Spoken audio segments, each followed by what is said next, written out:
Hey, Gavin. Hey, Louie. Diva, we've made it to the autumnal era, okay? Oh, my God. Can you feel the crispiness? I can. I feel the pumpkin deep in my soul. Is that a RuPaul reference or is that a Love Actually reference? It's a little bit of both, baby, if you want.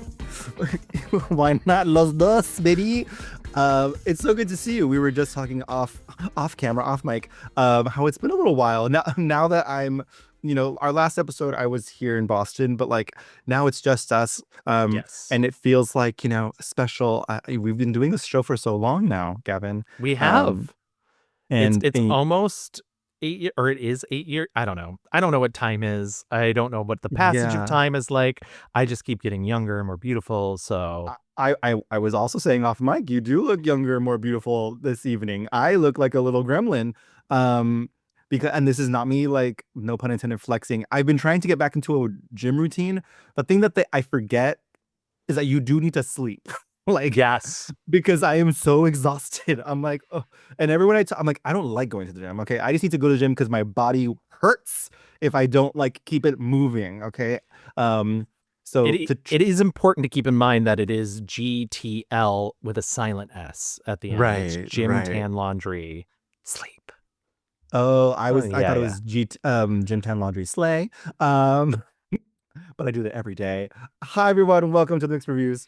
We are a film podcast where we take a film subject such as an actor, director, or a mini genre. We take an entire month, we get as much info as we can, we condense it all down into one single narrative for you, and then we talk about what we like and what we don't like. Yeah, the reviews, in fact, are mixed. Oh, yes. We have a lot of fun. Our last episode was with Kevin Tudor of Almost Major. Yes, returning diva doll and fellow Bostonite now. We've been trying to like plot like a movie to go to. A queer bar in town is doing a free screening of But I'm a Cheerleader, so we're gonna try and go do that. Make him like do the wrist thing or something so they won't know that he's straight. I am scared. I'm like, okay, it's like a primarily lesbian bar, but everyone is welcome. And so I'm like, okay, how are we gonna walk in? Like, I was like, okay, we're gonna hold hands. We are. Wear some flannel, you'll be fine. Yeah. I think, but listen, like Kevin's really cool. I feel like his energy will like be really perfect for this scenario. Absolutely. We had a lot of fun talking about Jet Li in our last episode. I truly did not know what I was in for on that episode, but like some of those movies truly are just masterpieces. It's crazy. Yes. Yeah, I was really shocked at the amount of things that I truly loved, because I do think, based on sort of the American ideal of what Jet Li is and what Jet Li can do, it feels like a lot of testosterone, a lot of straight movies. And no, he has so many beautiful Chinese films that are just straight up masterpieces, and so many batshit fucking crazy American films that really like round that out as well. Right. The duality of man. Okay. Absolutely. Zen. I rarely, while I'm trying to build up I've said this before on the show, like I flush whatever information I had from a previous episode out because there's only so much my brain can take. And so in doing the prep for Debra Winger, which is this episode, normally I wouldn't like stop down, watch something that I missed from the last episode, but you both were so complimentary to Fist of Legend that I had to go make sure that I saw it. And honestly, you're both right. Your Fist of Legend is very, very good. It's so good. And it is a beautiful, wonderful thing to be able to see a movie that is action-packed and entertaining, but also so deeply emotional and meaningful. And I know that sounds silly, but like that's kind of why we fucking loved Top Gun Maverick, right? Like it's just like I'm thrilled by seeing Jet Li and these amazing performers do these crazy acrobatics and stunts and fights, but also like there is we talked about this a lot, like honor and art and family. Like it's just good stuff. It's a very good combo. We do have one tiny bit of old business. It's not very deep or very long, which is, I'll say that again. What is like, Gavin? But I was like, oh, I don't know how to fix that joke. But somebody did leave a comment on Spotify, which is a thing you can do now. So if you want to leave us a comment on Spotify, you always can. about our summer vacation movies, which was actually 2 episodes ago. And this is a CE dancer who said Monte Carlo deserved several Oscars. I don't care. Oh my goodness. Okay, as the person, we both watched Monte Carlo, right? Yes, yes, we You did. watched We it? did. I know I watched it for sure. Um, that's crazy. First of all, that is very crazy. Yeah, that Um, is the hottest of takes. Uh, I understand like the sentiment of that, but like the movie isn't even girly pop enough for that. Like it's like if Selena Gomez was like sledding it around in like yeah, Paris or whatever, like it, it, I stick to my take. Amanda Guns would never. Amanda and Amanda Bynes would never. I said Amanda Amanda Guns. Bynes. Yeah, Amanda yeah. Guns. Amanda She is the Bynes would boom never. boom gun.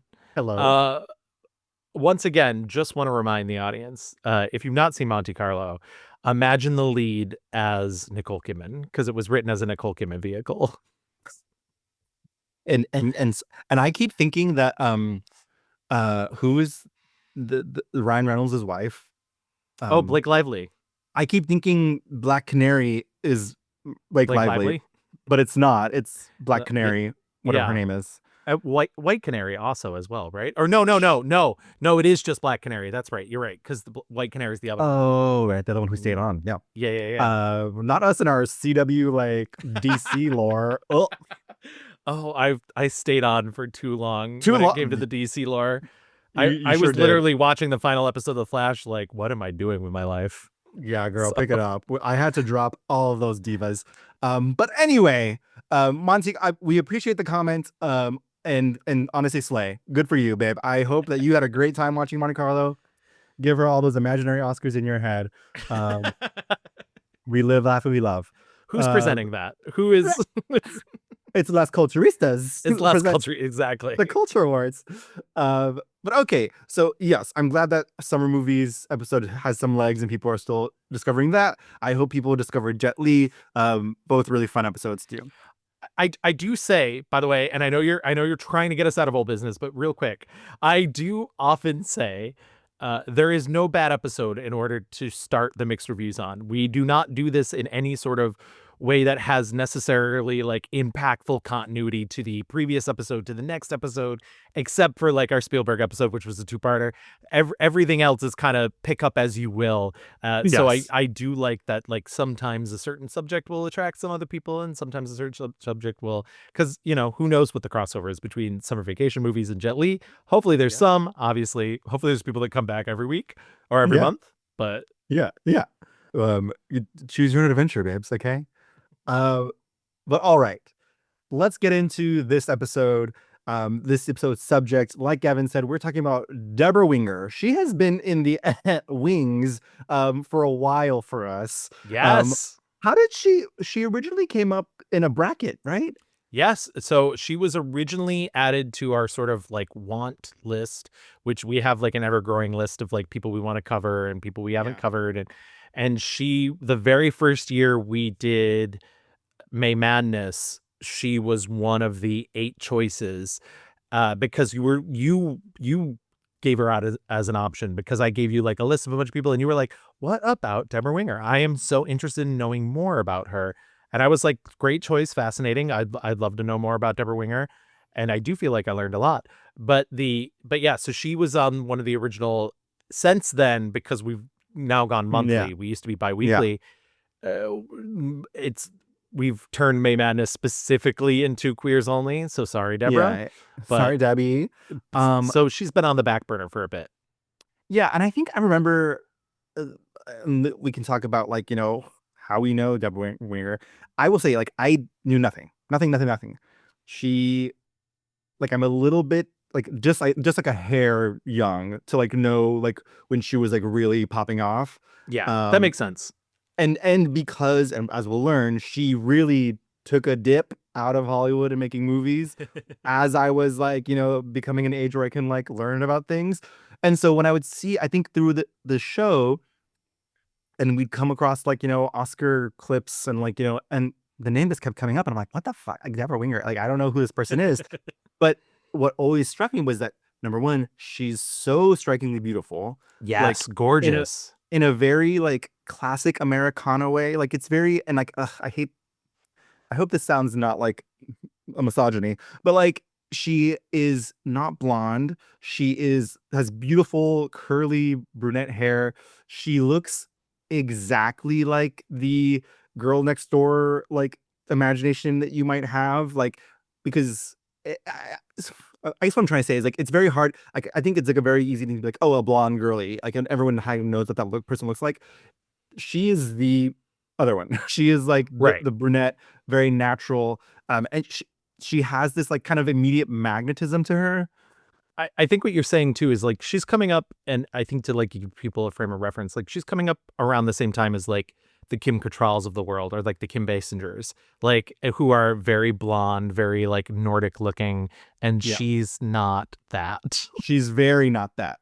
And I remember just thinking like, oh yeah, like I should watch, An Officer and a Gentleman. I should watch Terms of Endearment. And I just never got to it. And so The Terms of Endearment is shocking, but also I think that comes from being white. And I think that might be why you didn't say, because Terms of Endearment was like a Mevius household staple. yeah, I will say that my dad, this is not Terms of Endearment, but my dad and my mom both were like very like Urban Cowboy. Like they were like, oh, Yeah. that's our shit. Like because it was Texas narrative. Texas, yeah, and they would go to the discos, like in the like dance halls or whatever. Like my family was two-stepping and shit. And so like yes, like I had heard of the movie Terms of Endearment, but I had never sought it out. I don't think anyone in my family like ever saw it. So, but I'll just say I was so interested. You're building my case for me. Yes, yes. But and speaking of which, we need to do a Shirley MacLaine episode. Oh my god, Yes. Yeah, like yeah. we got to put her on. But yeah, so Call her I had people. I had no like I don't think I'd seen any of these films. I don't think I'd seen a single movie that Wow. she was in before this past month of me watching. Except well, okay, we saw Legal Eagles for Yes, Robert Redford, Robert which Redford. R.I.P. Robert. I know. That was what last week maybe. Yeah, literally around this time last week too. Yep. Nonetheless, I think tomorrow morning would be a week from when that occurred, and yeah, it's such a loss. And like, listen, I know I really subscribe to the like Robert Altman sort of way of thinking, like the death of an old man isn't a tragedy, but he was very impactful, not just in the world of film, but in the world of charity. And I think a force for good in this world. And it's always sad when the like good people go and the Yeah. horrible people are still alive. Yeah. Say that, baby. I had seen Radio before, but I didn't clock who this person was. Obviously, we saw Rachel getting married. Yes. But like none of those are like the Debra Winger show, Yes. And so yeah, this was it's been a long while, I think, in this project of ours that I've come in so cold to someone. I But love that. and I was telling you earlier, like I had such a kind of strange watching experience. And like I would tell people like, oh, I'm watching Debra Winger, we're doing a Debra Winger, and everyone's really complimentary of her, and everyone's like, she's incredible, she's blah. And then like I would watch these movies, and I was like, huh, what? And so I am excited for us to get into it and maybe like unpack if I'm missing some things or like I do think she's a very good actress. That voice, Yeah. She also carries a reputation with her, and like we've talked about this before, reputations a lot of times are set by men. Yeah. And they're really hard to like, especially when they're weaponized against women. Yeah. Like and sometimes they're weaponized against women by other women. Yeah. Oh yeah. Yeah, super interesting career and things. I mean, obviously you knew who she was and seen her movies Yes. before this. Yeah. What was your introduction to her? It's probably Terms of Endearment. That's probably the earliest thing I saw. I'd never seen Urban Cowboy. I knew of it. I knew enough of it to be able to make jokes about it. And I'd seen probably most of An Officer and a Gentleman before. but never in a way that like I wanted to sit down and like listen. I think you're also going to be surprised going through this episode that there were certain things that are very famous of hers that don't do anything for me, because I like when she's allowed to. I think she is very good, and I'm curious to like get where you are on that. But I do think there are some pieces where she's like unnecessarily good almost, where it's just like like I the project didn't deserve her maybe, or it's like, baby, you're too big for this. You're too yeah, big for yeah, this. I just thought maybe I it might have been that like everyone was so complimentary. 3 Oscar nominations. I was like, I think maybe I hyped myself up too much to be like really gobsmacked. And it might also be that like some of these projects, I just like not my shit. Like just yeah. deeply not like, as you were saying, white people stuff. Though I mean, like, but some of the white people stuff I'm really into. But like, there, what's this fucking movie? We'll get to it. We'll get to it. We'll get to all that. But okay, I think we're in for an interesting ride. Why don't we get into our rewind?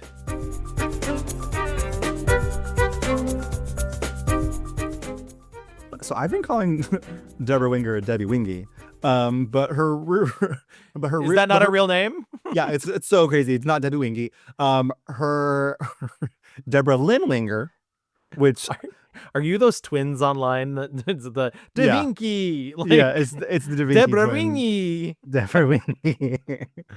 I I think it's so crazy. I found an interview with her like with Texas Monthly because she I was found the same interview. she was inducted into the Texas Movie Hall of Fame, and they were like, "Why are you here?" And she's like, "I have no idea what is Yeah. going on." And they Yep. were like, "Oh well, you were an Urban Cowboy, so we're giving you an award." And she's like, "Slay," which is so silly, but also like she does kind of have like she plays a lot of like Southern women, and she does it really well, I think. Yes. And with a name like Deborah Lynn Winger, it just like I was like, I would I would assume, but she's in fact not. She was born in Cleveland Heights, Ohio. She's Jewish. She's very Jewish, like Very extremely Jewish. We're Which gonna get to it. good, great, you know? She was born in 1976. She's 70 years old. Yeah. I just saw a bit of her on Turner Classic Movies that she did this summer. They did like a her and Ben Mankiewicz, and her hair is like gloriously gray. It's just this like massive gray mane. I love it. Yeah. Mane is a good word. She is always has that. It's not a puff. It's like this beautiful cascade of hair, thick hair. I found an old interview of her from the 90s where the interviewer was like, "Do you get recognized a lot?" She's like, "No." She's like, "Normally my hair isn't as big as this and whatnot." Like or if I do get recognized, people are like, why would she be here?" And I just think that's so funny. That's like, I think you're probably getting recognized more than you think you are. Yeah, I mean, it's like she has this like kind of presence, this aura that I think like from the beginning to like now, like every time I see her doing interviews, I'm like, she kind of is always. She's like, what me, my attitude, my reputation, Right. like she has that old school Hollywood thing that like is not really common anymore. I was listening to some podcast, and I don't even remember what it was, so I feel bad I'm not doing an advertisement for them, but the host asked the guest, who was an actress herself, like, are there any dames anymore?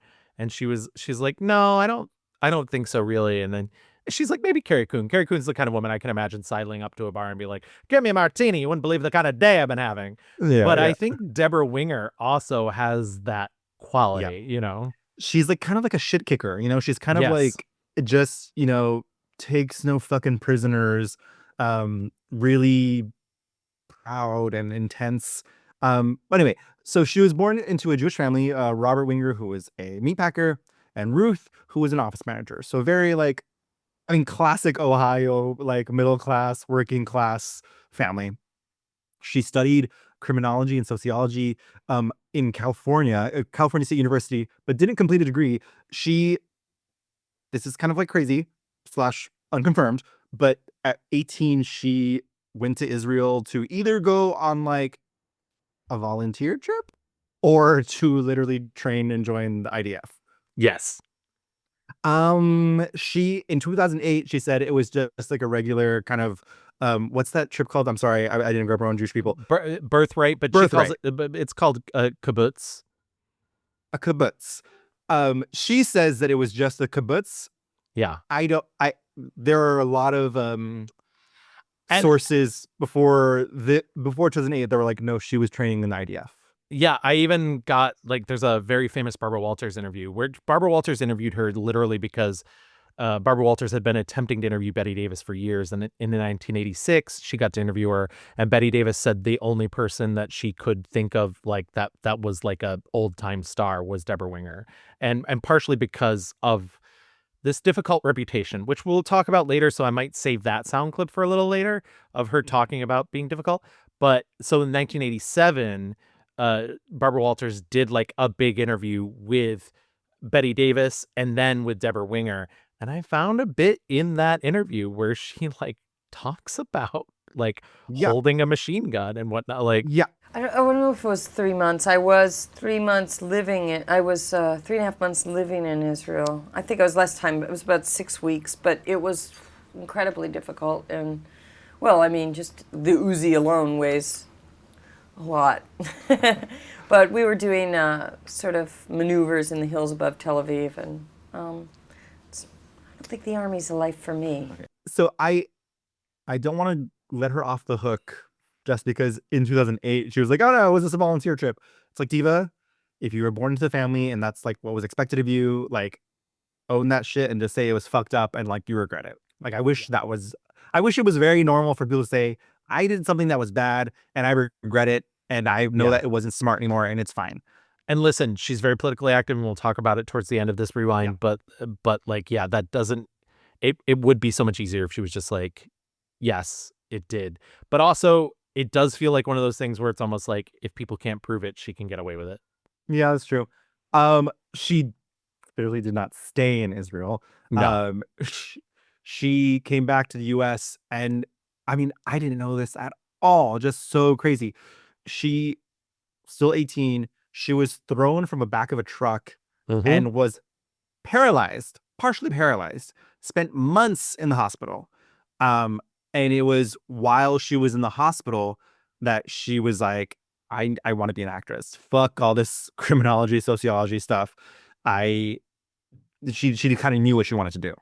I was in the hospital for a very long time and was paralyzed temporarily and lost my eyesight for a while. I remember thinking, because it was much more, at that time, at that moment, momentless moment, it was much more comfortable to go. It felt much more comfortable to go towards the light and to relax, because that's what the visual was. But I don't know, I just don't think I was finished. Just didn't quite get everything in there. So that was when I was, 17 years old. Well, first of all, I said that I wasn't going to spend a day doing anything I didn't want to do. I was told that acting was a hobby. You don't get paid for that. So I was doing it on the side and, working at the police department and sociology major. I just stopped everything. It seemed ludicrous. It could, it's gone like that, this life. Two things about that accident, too. One, she was at the time dressed as a performance character at Six Flags. That's right. Yeah. The Six Flags thing. Yes. She was hired by, I can't remember if it was Magic Mountain or not. I think it was Magic Mountain. Yeah. Yeah. And two, not only was she partially paralyzed, she was blind Yeah. for 10 months. I mean, like almost a year of recovery and, just getting better and you can't do it. Like, it's not like, oh, I have a cast on. Like she was partially paralyzed, couldn't see. And so, yeah. And that she said, if I get better, I'm going to go to California and become an actress. She was already at CSU. I don't understand. She was in California for college. Yes. Then went to Israel, came back to go work, and then got in this accident. And then she said, I'm actually going to go try and like make this happen for myself. You know what's crazy about all of this in terms of like our research? She did write an autobiography in the early 2000s. Yeah. It is not easy to find. And trust me, I did try and find it to read it for this. And I ran out of time at a certain point. I was like, it's not worth it to try and continue down this path when I know I won't finish it in time. But I just think it's funny that it's not like she wrote an autobiography in like 1990 or something. Yeah. It's not, it's it's literally within this century, and it's still difficult. And I even found like an interview with her on The View where she's like, it's not an autobiography. So like, Yeah. I also wonder if like I don't know how this works, but I wonder if like, because she might have told some tales out of class, and I wonder if she was like, we're not going to do any reprints. Yeah. Like, no, let's not make it available anywhere. I don't know that for a fact, but it is. I also was like reading up, and they were like, Diva, you talked about this in your book, and she's like, what book? yeah, Like, so, yeah, it's kind of silly, but all that being said, she recovers, thank God. That seems horrible. Cerebral hemorrhage, Jesus Christ. yeah, wild. But so she goes to LA, and she in interviews she talks about like they'll say like, your first big break, like your big break was Urban Cowboy, and we'll come back, but like they're like, how did you do it? And she was like, I lied, I stole, I cheated. Like she was and I have to assume, if you're like really, thinking with yourself in this really horrible situation, like, I don't give any fucks. I'm gonna like Right. show up to the casting calls, make my way so that the casting directors see me. And that is what happened with Urban Cowboy. Like, Yeah. I didn't even have an agent. I think I lied, cheated. I don't know what I did to get it, but the whatever I did to get into the office was all I really had to do, because Jim Bridges really championed me. He just decided that he wouldn't make the film without me. You were right for the part. Yeah. She felt the rain on her skin. Okay. She did. But so rewinding a little bit, before Urban Cowboy, the first role she did was Debbie in the 1976 sexploitation film Slumber Party 57. Now, Kevin, that sounds familiar. Did we watch this for our Slashers on Film? We did not, because it is not a horror movie. I did watch it for this, and it is a sexploit. Like Barbara Walters referred to it as softcore. It is not softcore. There is like very little like even simulated sex in it. Like it's like a titty flick. It's like ooh, there's butts, and there's like maybe some implied nudity, but it's really not. It's very tame by today's standards. A lot of what would have been called at the time a drive-in movie, which is a movie essentially built for you to make out through. Right. Like there's no plot really. It's just kind of right. It's a bunch of girls. I did watch it. It's a bunch of girls talking about how they lost their virginity, and then spoiler alert, in the end they're all like, we made it all up. Oh no. Oh my God. God. Girlies. Okay, you guys, fess up. Did you or didn't you? Okay, so I guess we all exaggerated. Big deal, didn't you? Yeah. I guess I did. 99 and 44, 100% pure corn-fed bull. And all because of us. Poor little Sherry got those guys to come over here to... We have to go stop her. We have to go tell her the truth. But the funny thing is you too can watch this movie through the Internet Archive, which we haven't really ever talked about the Internet Archive on this show. And I'll just make this real quick. The Internet Archive is an invaluable resource for a lot of stuff like this, a lot of media that is considered lost. And there have been attacks over the last like 5 or so years, spearheaded by a shitty author, to get the Internet Archive taken down.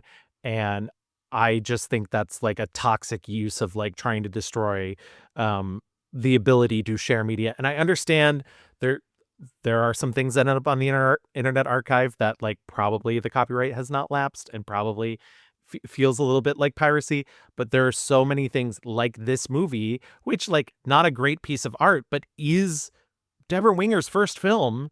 And so like you can go on the Internet Archive and watch this now. There's value in that. After Slumber Party 57, she was in Wonder Woman. She played Drusilla, Wonder Girl. A completely made up character. Wonder Girl existed in the comics at the time, but Drusilla is a character that did not exist in the comics. They made her up for the show. They probably faked this to make sure that none of them tried to escape until all 4 were captured. Well, where have they taken them to? Airfield, the dock, who knows? How are we going to find them? Wait a minute. Gloria Beverly said that it was either the studio or his estate, and they're not here. Let's go. Yeah, Diana's younger sister. Just a couple episodes. She Can I tell you a funny story about that, though? Please. So she does 3 episodes of Wonder Girl.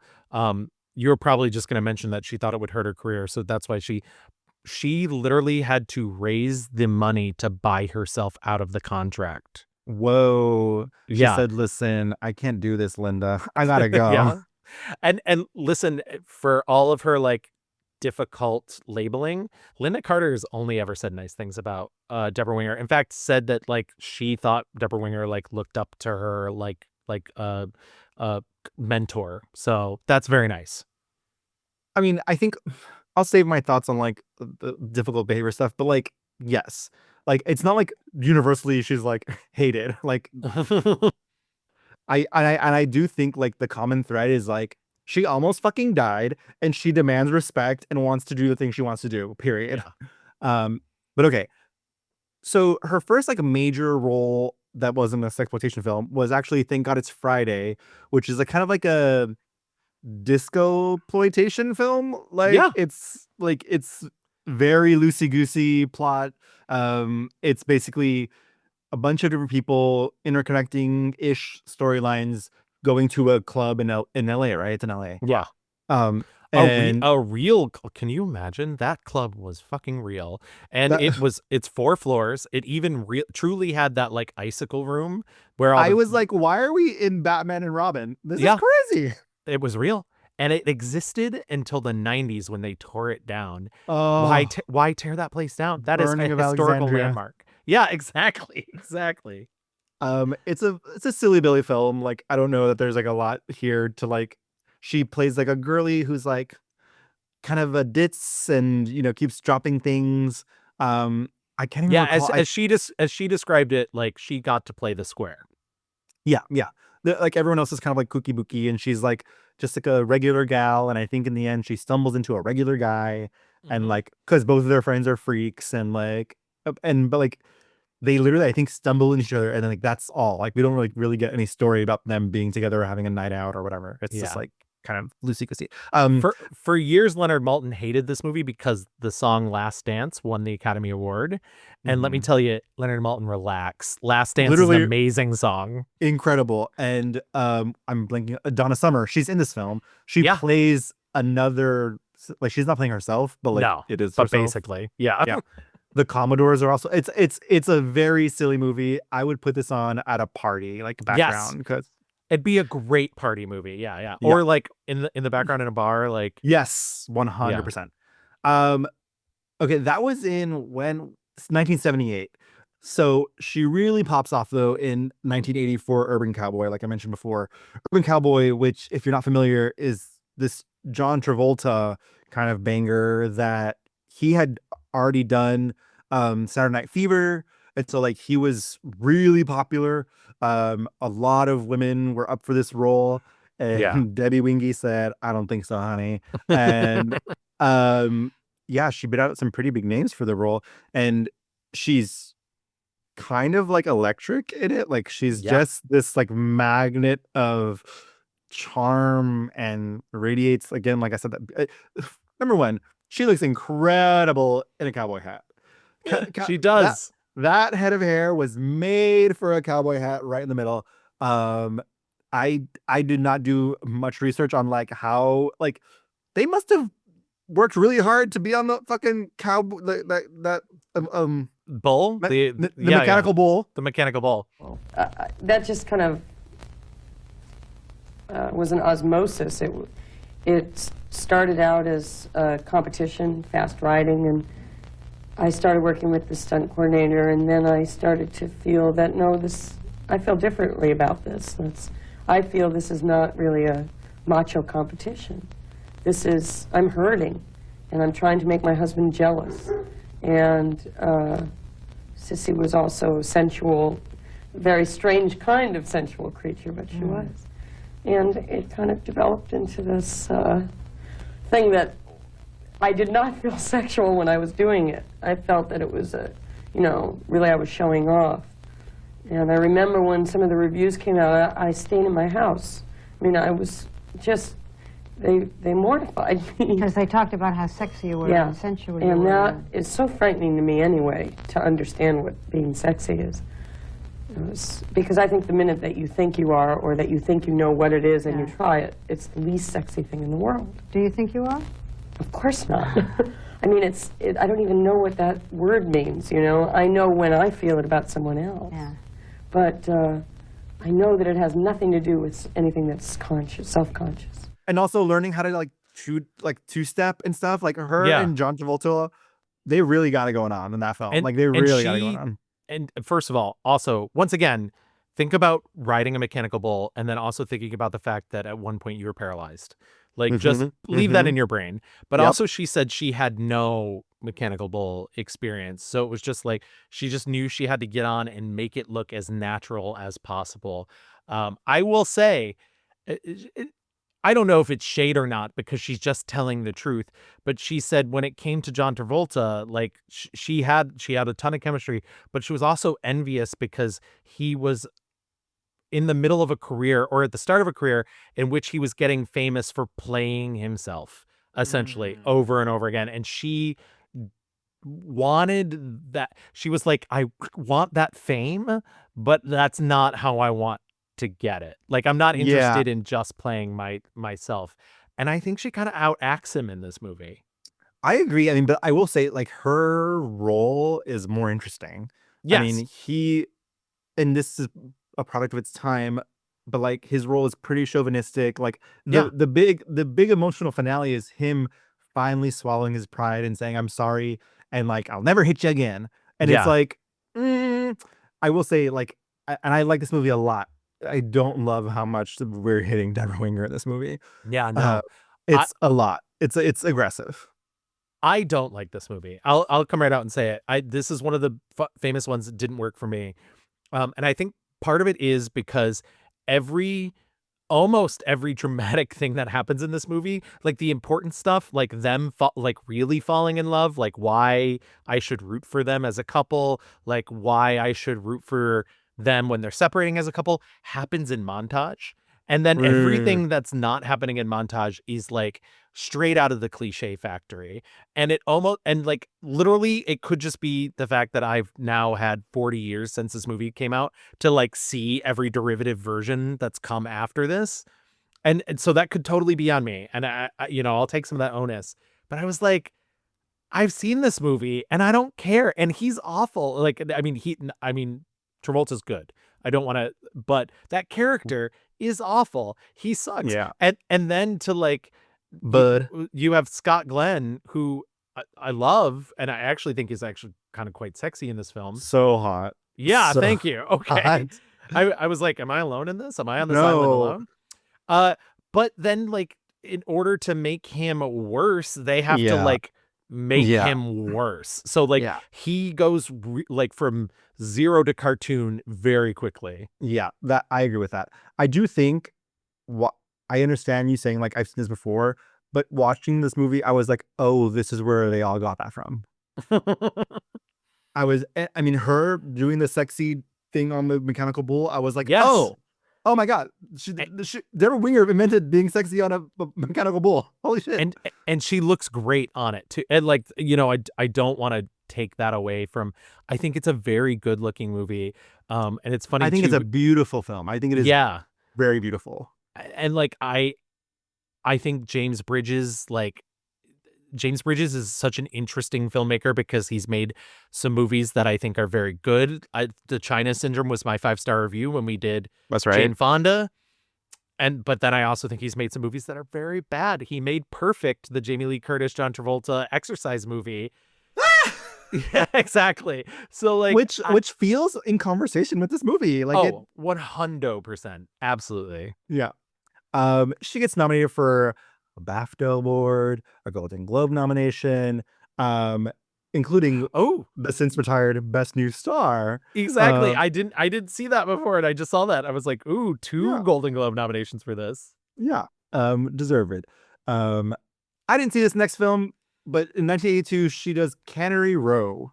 It's so funny because there's a later film that I know you did see that I watched and I was like, is Debra Winger right for a period piece? She like strikes me as somebody who looks like they've seen a like cell phone before.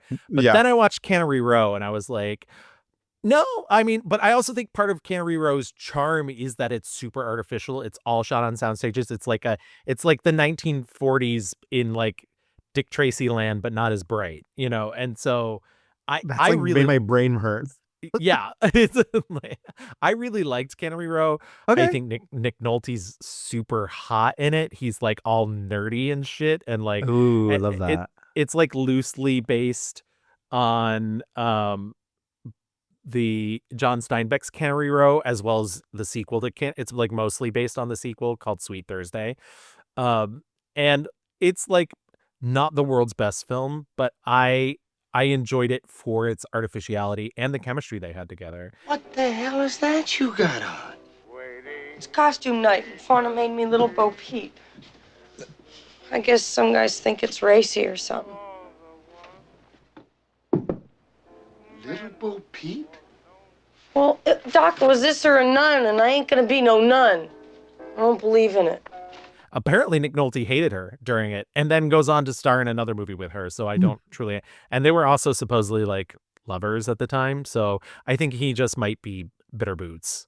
Bitter boots. I will say also she in her interviews she talks about like she was young, she had no like experience in Hollywood. She was very, I think, susceptible to like things happening around her, which Yeah. we will get to in a little while. Yeah, she is kind of a serial co-star dater. Not all the time, especially not the next movie we're going Not to the talk next about. one. So also in 1982, An Officer and a Gentleman. So like Cannery Row kind of flopped. Like it was like a Yes. big kind of disaster. No one liked it. Just me. Yeah, just Kevin. Watching it 3 weeks ago on a train. But then she does An Officer and a Gentleman, or that movie comes out, and it's a huge success. And she talked about how they had like shelved the film. Like they were like, oh, we'll figure it out eventually. Yeah. Because again, there was a lot of people who were Richard Gere stars in this opposite her. There were a lot of people that were going to be that role. She also like wasn't the first choice for her role.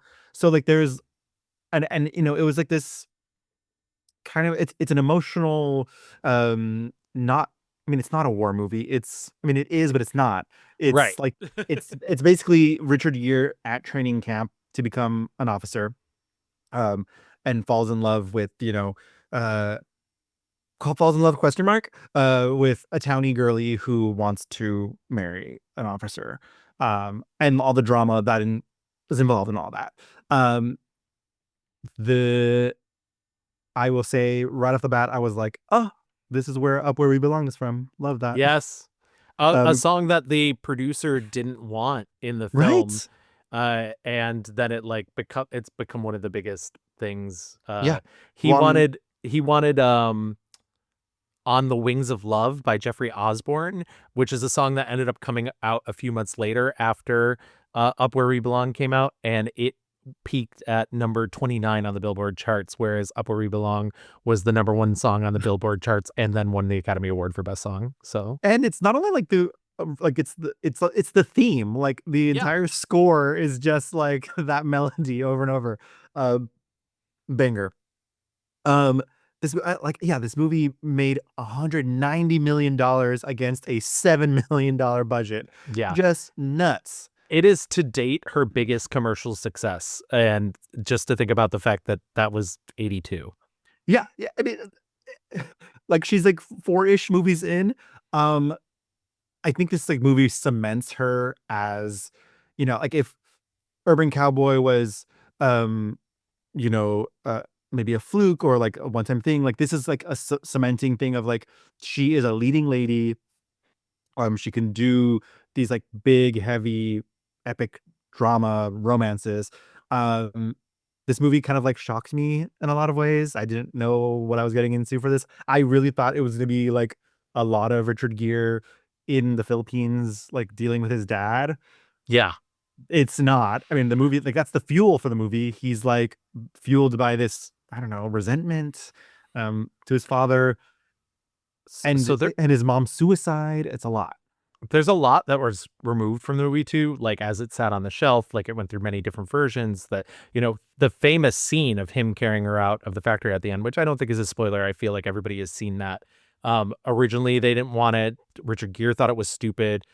Taylor Hackford was on the fence about it, but then when they shot it, he saw the extras actually tearing up and realized like, oh, this might really work. But like Debra Winger, part of, her resentment over this movie, and we'll get to it just a little more, but like, was that so much of what she thought was the emotional core of some of the things, especially for her, were cut out. He took out the story of my family and the fact that my father abused me. And I thought that it was important to know where someone like Paula Pokrivky might come from. The character I played in it, that the reason that she might be seeking love in the way that she was because it was pretty rough at home. And then, it's typical that it would come out. I think she just was sort of longing for a version of the movie that didn't. And just real quick, just some of the names of the women that Sigourney Weaver and Angelica Houston were all originally both going to play the role. Jennifer Jason Leigh was so locked in to the role. It was going to be her first starring role. And then she left to do Fast Times at Ridgemont High. Rebecca De Mornay, Meg Ryan, Gina Davis all auditioned for this role. Yeah. I mean, these are all like the girlies of the era. So I would say this is like the first movie that like we hear a lot of like about drama behind the scenes as well. So like there was all that stuff about the actual film and like the content of it. But she also, I think her bigger thing was she says, I didn't have a good time on that set, period. Yeah. Producers were assholes. They were coming up and giving her and the other women on set water pills. She was like, I was really being jerked around. And quote, most of those guys are dead now, so I don't feel bad. People like Don Simpson, they were pigs. I'm sorry, may he rest in peace, but he'd go to dailies and bring me a water pill. They treated the girls very badly. I was trying to stand up to it, and it was very hard. I was really young. End quote. She also says, I was overwhelmed. Yeah. It was just a lot. And so I was lashing out. She says like, it's kind of amazing that I got through it, that like, Yeah. and not only got through it, but like was critically lauded, awarded, whatever, all the things. But I that comes, I think, and we'll get to this later, someone like Shirley MacLaine or these divas from like previous time, they would have, it's kind of how I feel about like Salma Hayek now. Salma Hayek's vibe right now is always like, as women, we have to like, just like take it on our chin and show them that we can do the thing. And like younger women are like, fuck no, I'm going to talk my shit. And I'm like, not going to let any and it's just like a generational thing, I think. So yeah, she did not have a good time. I would also like to say, and since the water is passed under the bridge, she's given him an award. She really hated Richard Gere as well. Yes. Too. She just didn't think that he was taking it seriously. She did not think he was a good actor. And she called him a brick wall, right? Yeah, exactly. And, one of the interviews I found, she was asked, like, why do you, during the sex scene, like, why does it come off so, like, you come off so well? And you feel very emotionally attached to him. And she's like, because I was pissed off. And she's like, and sometimes one emotion can look like another emotion, but like that passion can be transient. If you're an actor, you can use it. I'd love to be one of those girls they're letting in the flight program. I think it'd be a gas to fly. So what's stopping you? You know, all those magazines and what they say, it's just, I don't know, it's not so easy for a girl. Also, real quick on the sex scene, she did not have an agent at the time. So she negotiated the contract herself. And when the movie was rewritten, she found out that she was going to have to do nude scenes. And she went to the producers that she was having such a bad time with. And she's like, these were not in the original, these were not part of the original deal. And they were like, good luck, Buttercup. You should have had an agent, because in the deal you signed, it did not say that you could not appear nude in the film. And so she had to do it.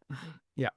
I will say, I think the movie is very emotional. I genuinely was shocked towards the end. There's like a very aggressive scene. Um, but I think overall, even though there is like a lot of like, I think these movies, like, it's like, oh yeah, there's like a lot of misogyny happening, but like it doesn't feel, I don't know. It feels like of the time, as opposed to like aggressively like we were here to like fuck shit up type vibes. I don't Yeah. know. It doesn't the like the whole like there's only two things that come from Arizona: steers and queers. Like I was like, oh okay, that's where this from. And like I guess that's how people fucking talked back then. Yeah. Um You think I'm a sheep? You want to fuck me? Like, yeah, yeah, yeah, it's just like, yeah. I don't know. This movie, I know you are a fan. This movie was like aggressively not for me. I think she's good in it, but it just didn't. It was one of those where it's like, oh, okay, like I haven't seen it. I know it's considered classic, and I watched it and I was just like, I guess there was like a reason I was protecting myself from watching it. I will say, I don't know if it's Louis or Lewis. I think it's Lewis. Lewis Cameron Gossett Jr. Oh, He Louis Gossett Jr. Yeah, he won best supporting actor at the Oscars, and he was the Yeah, first black man to win. So and that's kind of incredible. yeah, and he was the first black man to win Best Supporting. He was the first black man to win since Sidney Poitier won Best Actor. Like, so there had just been nothing. Yeah. Wild. It was Sidney And, Poitier, then nothing, and then yeah, and then Louis Gossett Jr. And he also said, like, because she was nominated and he was nominated, and he felt bad that Richard Gere was not nominated. But I don't think I you don't truly think. don't think Debra Winger felt bad that Richard Gere was not nominated. Yeah, I mean, and like I think Richard Gere's good in it. I think he's hot in it. Yeah. Oh, he's beautiful. Like, yeah. Beautiful. He was the 80s twink. Okay, Yeah, truly. clock that. I also think that there is, now that I want to stay on this movie for too much longer, his reputation at the time, and maybe someday we'll actually get to a Richard Gere episode as well. His reputation at the time was not great in the press. Like there was lots of gay rumors as well too, and so I think he was looking for projects that made him look aggressively heterosexual, and I think part of that is what turned me off about this too, is like, but that's information that I shouldn't be pinning on a movie. But when I was watching it, all I could think of was like, yeah, I know you had all those like reporters being like, are you gay? Like, and so It is aggressively heterosexual. I mean, like the karate of it all. Like yeah, it's the girl who can't make it over the thing. It's like, which, funny enough, she was the fittest person on set. well, She I said was like, the hardest thing to do in the movie was to pretend that she couldn't do that. well, yeah. I mean, I was like, oh, she's acting down. Like she's like, I can't do Yeah. it. I'm like, oh, diva. But I like her in it. I like Deborah in it. And overall, I'm like, oh, this is like a deep 80s like foundational movie for the era. Worth noting that she is uncredited in E.T. Yes. Halloween Zombie. And she's also one of the like 17 voices in the mix for E.T.'s voice. Right. So like she like recorded some lines for Skywalker Studio where there or ILM Studio and at Skywalker Ranch where they were recording. And so she's like in the mix for E.T.'s voice, but it's, she's kind of like, it is what it is. Like, is it me? Yeah. Is it not? Who cares? Like, Right. The next year, she kind of like really packs like the iconic trifecta of Debra Winger movies are really early in her career. So Terms of Endearment in 1983 comes out. Again, like another heavy movie, big emotional movie. She plays Shirley MacLaine's daughter. Uh, Another Academy Award nomination. More behind the scenes shenanigans. Apparently, she was so prickly towards Shirley MacLaine. Shirley MacLaine was like, I'm gonna evacuate the dance floor, was gonna leave it. Like producers had to go beg Yeah. her to turn back around and come back to set. I found a really funny interview I was reading when somebody was like, you wrote about Shirley MacLaine in your autobiography. And she's like, no, Shirley MacLaine wrote about me in her Yeah. autobiography. But the rumors are that so Shirley MacLaine said like she would yell at me about like getting on my mark. And like Shirley MacLaine, who was like this elder actress, like an icon of Hollywood, was like, I know how to get to my mark. Like, thank you. And then Debra Winger was like, here's this for a mark, or how's this for a mark? And turns around, picks her dress up, shows her ass, and then farts in her general direction. Wow. And so and that's what Shirley wrote in her book. And people asked Debra about this, and Debra said, that sounds like something I would have done. So she's not denying that, like, she, did some things. At this time, I found this article in the New York Times way back when in 1986, and the headline is "Where There's Smoke, There's a Fiery Actress Named Debra Winger." Amazing. And they get into all this. And in this interview, she says, "I can't deny that we fought. We're not having lunch together today. We challenged ourselves, and when we got tired of challenging ourselves, we challenged each other. But I think there was always a respect between the two of us." And like, good, sure, fine. This movie rocked me to my core. Yeah. Was not ready. I think I had heard like it was like a little bit weepy. Was not ready for the aggressive weepiness that I felt. You know how I feel about children actors. The ones in this movie are very good. They're so good. They're so good. The youngest son specifically. Yeah. I don't know what they did to that kid to make him perform the way he did. It's incredible. I even want to include the daughter, who's like barely in it and whatnot, but like, yeah, she's so good. She's so good. One of the things you were saying earlier that I like mentally put a pin in that I want to pull out now. And I'm going to bring up a movie that we're going to talk maybe a little bit about later, but I don't think we're going to talk a huge amount about. You mentioned presence earlier, and I think that's one of her strongest assets. And one of the things I noticed this time, and maybe this is very much because I'm an editor and these are things that other people maybe don't notice or maybe subconsciously notice. She is such a presence that you can cut away from her at important moments and still feel it. And this is the first time I've ever noticed that you don't watch her die in Terms of Endearment. She turns and she looks at Shirley MacLaine, and then the camera stays on Shirley MacLaine as she watches her die. But you feel it. And I noticed a similar thing in Rachel Getting Married, where at the end of the movie, she's saying goodbye to her family. She's hugging her daughters, and there's like the whole like Rachel let go, and then she goes to hug her son-in-law, and you see her face for like a split second before she goes in the hug. And then he's kind of like obscuring her face a little bit. You kind of see just a tiny bit of it, but you're not really seeing her fully there. But right before she does it, she says, "My son-in-law," and you know she's lost a son. And the look in the split second of her face is like so sad.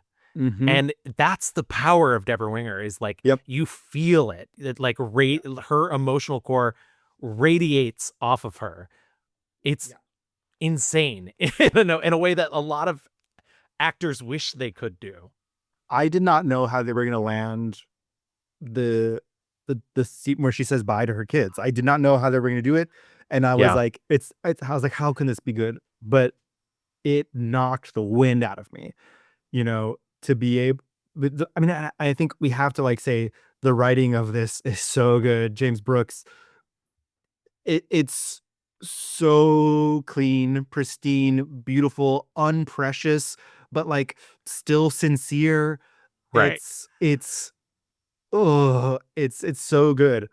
It would be criminal if I did not mention, and there's a really great season of You Must Remember This, maybe the best season of You Must Remember This, which is another podcast.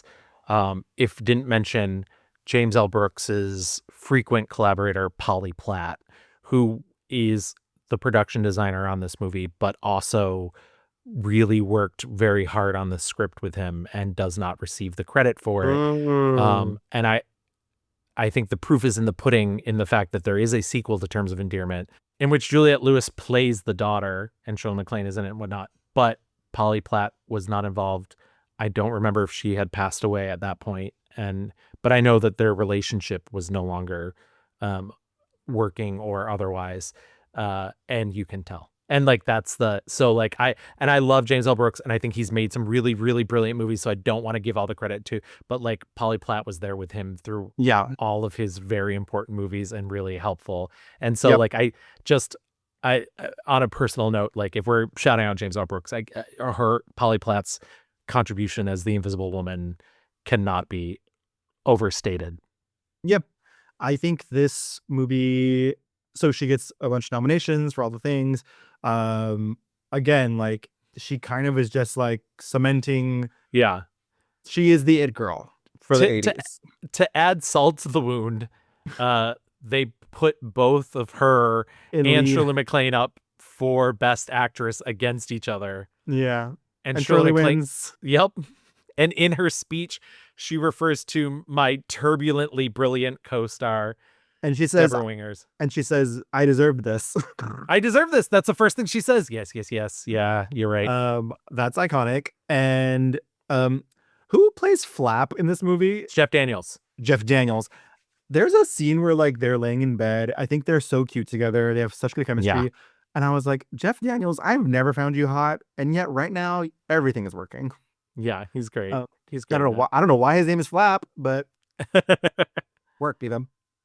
Okay, so let's do some more. In 1984, Mike's Murder. I watched this. It's silly Billy Boots down. Yeah. Like once again, same director as Urban Cowboy. So like back and forth, like he can do some great stuff, he can do some bad stuff. The interesting thing about this, the best thing about this is that it was originally written and edited in a way that it would have occurred backwards, like Memento, essentially. And the studio thought that was too confusing. And I think in reversing that decision, it kind of becomes just a generic sort of murder mystery. I thought it was like a TV movie. Yeah, feels the vibe. That. It's like she's hooking up with her tennis coach, and then he gets into like drug things, and a co-conspirator guy steals some drugs. The other guy ends up dying because they're bad guys. It's also very like Say No to Drugs 80s vibes. Like that's what that movie is. She and I think the thing that separates it from being a TV movie is the like Paul Winfield stuff and like the little gay subplot, which like I wish there'd been more of. That was the one interesting thing. Yeah. And like he was like, because Mike was turning tricks to pay for stuff. Yeah. That was interesting. Like not just because it's gay stuff, but like it actually, I was like, oh, this isn't just a fucking episode of SVU. Right. The aforementioned Legal Eagles. I didn't remember if I watched it for Redford, but I watched it for this. I don't like this movie. I think I didn't really either, if it makes you feel better. And I think Debra Winger is like kind of bad in it. I think the character, like they don't know what this character is, who this is. The tone is goofy. Debra Winger was famously represented by CAA at the time, very famous, very powerful talent agency. And she walked out on them because of this movie, because everybody else that was cast in the movie also worked for CAA. And she felt that they had pressured them into hiring a full CAA cast. So instead of getting people that were actually right for the roles, they got people who were convenient for the roles. And she did not think that there were that many great performances in this movie either. Yeah, she says in the same New York Times article, she said, quote, "I'd never done a full-out comedy, but what appealed to me originally about Legal Eagles is hardly seen on screen. I never planned to be in a pyrotechnic movie. It was supposed to be a sophisticated romantic comedy about relationships. Imagine my dismay to find myself jumping in the East River."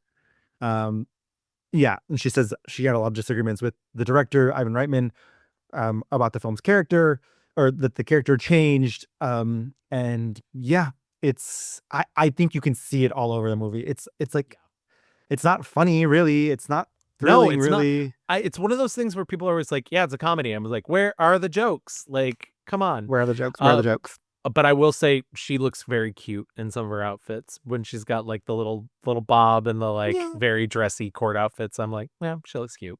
Yeah. With respect to this matter of change of venue, does defense wish to engage in oral argument? Yes, we don't, we Your do. Honor. Yes, we do. Which is it? No, we don't. Of course. No, we don't. We move for a change of venue due to unreasonable and misleading exposure in the press, Your Honor. I object. You object to your own co-counsel's motion? I do, yes. In 1987, she comes out in Black Widow, which is a crazy movie. That's camp, mama. It is. Black Widow is one of the few movies where I think somebody like fully outacts her, and I think Teresa Russell Eats her up. Okay? Yeah, she's just eating her lunch. She's eating everything. It's like Teresa Russell understood the assignment. Yeah. She's like playing for the gods. And Debra Winger is like, this is an earthy, grounded, realistic. Yeah. And it's like, no. This woman was putting on wigs and murdering her husbands. Like, this is silly Billy Boots. The movie is so much more fun in the first half when it's about Teresa Russell, and so much less fun when it's about Debra Winger. And it only really comes alive for a very brief moment in the second half when Teresa Russell kisses her. It's the only like really good. It's like, oh, more of this. Yeah. Minor film, honestly, but it is campy. I didn't watch this next movie, Made in Heaven, also in 1987. I did because it's insane. Okay. She does this movie at this point because of who she's with, and we'll get to that when we talk about her relationships at the end of this episode, or at the end of the rewind. But I will say, Made in Heaven is one of those movies that sort of has to be seen to be believed. It's about a man who dies, goes to heaven, falls in love with a woman while he's in heaven. Sure. But she's a soul who's never been to Earth. So she goes down to Earth, and he makes a deal with maybe an angel, maybe God, a man who Debra Winger is playing. So Debra Winger's playing a man. Mike. Got it. Just totally giving off like early trans vibes. Yeah. Just using that lower register, like that rasp and whatnot. And makes a deal that the guy can go back to Earth, and he has until the age of 30 to re-find her and fall in love with her, or else they'll forget each other completely. It's completely deranged. It's one of my it's reaching, Your Honor, and one of my least favorite versions of heaven I've ever seen in a movie. But it sort of has to be seen to be believed, and also just her as this genderless male, like mask presenting character is amazing. Emmett Humbird, Mike, glad to meet you. Not exactly what you expected, am I? Hi, Emmett. Hey, Lisa, how's your painting coming? When you come to dinner, I'll show you. Well, when you invite me, I'll come. I just invited you. Yeah, well, I just came to ask Mike if you had any questions. Now that the boys stopped crying and settled in, you show up, eh, Emmett? Well, you did a much better job than I could have done, Lisa. Incredible. In 1988, she was Betrayed. I did watch this. This movie really tried it. And again, she's playing kind of like this. Well, she's an FBI agent, but her undercover gigorama is like a farmer. And the vibe is that like there are Nazi racist people out here killing Jews. And so she's going undercover to like fall in love with a farmer and find out his fucking shit to see, if he's a bad guy. Right. This movie feels like they had the script like was one thing, and the studio said, okay, she does have to fuck him though. And we need like all of the what I'm sure was interesting like political nuance and thrilling stuff is gone in favor of like her falling in love with the Nazi, and also like having a loving relationship with his kids and like making sure that like the kids were okay. It's like, ugh, boring. I think you've kind of hit it right, but I think the most interesting thing about Betrayed is the fact that it's directed by Costa Gavras, who is an incredibly liberal filmmaker, made one of the best, like Z is one of the best movies you will ever see. So definitely watch Z.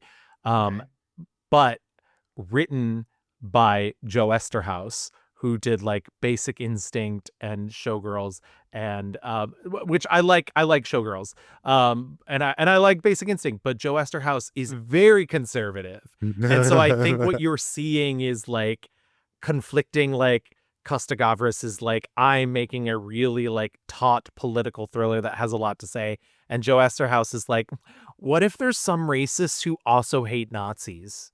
And it's like like they're people too, and that to me that's the big clash that's going on.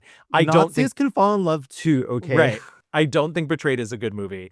I agree with No. you. And I think also a lot of critics went after it because there's a very upsetting scene where they like make her participate in the hunting of a black man. Yes. And the movie just fully never recovers from that. Because Yeah, once that no. happens, you as an audience are so turned off by the inhumanity of it. I was like, oh, this is the hunting game. Like what? Yeah.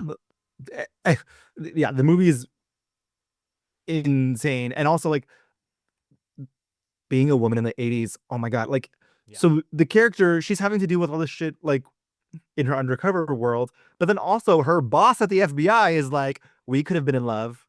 Yeah. Like, Exactly. why aren't you fucking me instead? But And there's it's like, but there's so much like, but that also happens in Black Widow. Like her boss is like kind of feeling her up, like and the after hours. aggressively. And I was, so you're right. It's like being a woman in the 80s, like, and I'm sure, like, I'm not saying it doesn't happen now, but just like the flagrancy in which it just seemed very commonplace. But also, like, it's not even part of the movie. Like, it's not like nothing in the plot is suggesting that, like, she's having workplace difficulties that are contributing to her story. It's just her hanging out, doing her job, and then having to be like, get your hands off my tits, dude. Right. No, I don't want to fuck you, guy. And like, back to our main story. It's like, what the fuck? Meanwhile, back in the actual plot. Meanwhile, back with Nazis. Okay. I didn't watch some of these. I didn't watch Everybody Wins. I don't know if anything worth mentioning there. That is the other Nick Nolte movie, and no, I did not like it. That's it. I did watch her other 1990 film, The Sheltering Sky. Yeah. This is the movie that I'm like, this is why people shit. Yeah. This is like aggressively 90s movie where it's like foreign land, big like thoughts and feelings about, love. Yeah. I'm not going to defend it because I also didn't like it, but I would willingly watch it if it was shown in a theater because I think it's maybe one of the most beautiful looking films I've ever seen. I thought it was like really gorgeous looking, but I often feel this way about Bertolucci movies where like, I was gonna say Bertolucci. yeah, it was like they're beautiful and they feel kind of hollow. This is a very famous book, and it was said it was a completely unadaptable book. And I don't necessarily believe in anything being unadaptable, but it's apparently a very close sort of translation of the book. And I think the unadaptability comes from not actually adapting something to a film medium. And so I think that's maybe where it falls apart. Also, the man who wrote this movie, who is the like older man in the movie, who wrote the book that it's based on, and also does the weird little bits of voiceover that happen at the beginning. The framing is weird. He wrote this. It's like very loosely based on him and his wife, but it's also a very heterosexual version of them because they were also both having homosexual affairs as well. Goodness. And a lot of people have written about the book that like the end part where she like goes into the desert and falls in love with all these Muslim men and whatnot, was kind of a homosexual fantasy about wanting to fall in love with exactly. One thing I will say about this is she's very smart, and by this I mean Debra Winger, and there is a very famously upsetting scene in the novel where one of the men that she falls in with brutally rapes her and then sort of passes her around to the other men. And she went to Bertolucci and she's like, this religion reveres women, and I just don't see it happening, and I don't understand why it would happen. And Bertolucci, who is very notoriously hard-headed, was like, you're right. And they don't include it in the movie. One thing I want to mention, John Malkovich goes to a sex worker in the desert. Yeah, so yeah. Am I wrong? She reveals her breasts. They're beautiful. and then she unzips his pants, Uh-huh. and then she gently places one breast inside his unzipped pants to somehow suggest that like her nipple that is now inside of his unzipped pants is like erotic and sexy and hot or whatever. That happened, right? It did. Yeah, that's how straight people do it. I know you don't have a ton of Oh, experience, yeah, but yeah. but I have didn't know had what before, they and did. that's exactly I how it didn't went. know what you did with the girl's boobies. So Yeah, that's it exactly. No, I just as confused as you were. Just as like I was like, what are we doing? yeah. Sheltering Sky. Unless you're like a boring white person, I would not watch it. Yeah. 92 Leap of Faith. I watched that movie. That was weird. I saw that movie a lot as a kid, and like, listen, I don't think it's a huge stepping stone in her career, but I think her and Steve Martin's chemistry is very good, and I love that she is not a love interest for Yeah. him. The Lord is speaking to me right now. Better be good. Now just relax. Cherry hat, section 4, row F. You, sir, in the brown jacket. I feel a burden you're carrying. Who, me? Yes, sir. Now stand up and tell me if I'm hearing the Lord right. You're having a problem with your neighbor, am I right? I sure am. Building a fence, gonna harm your kids, right?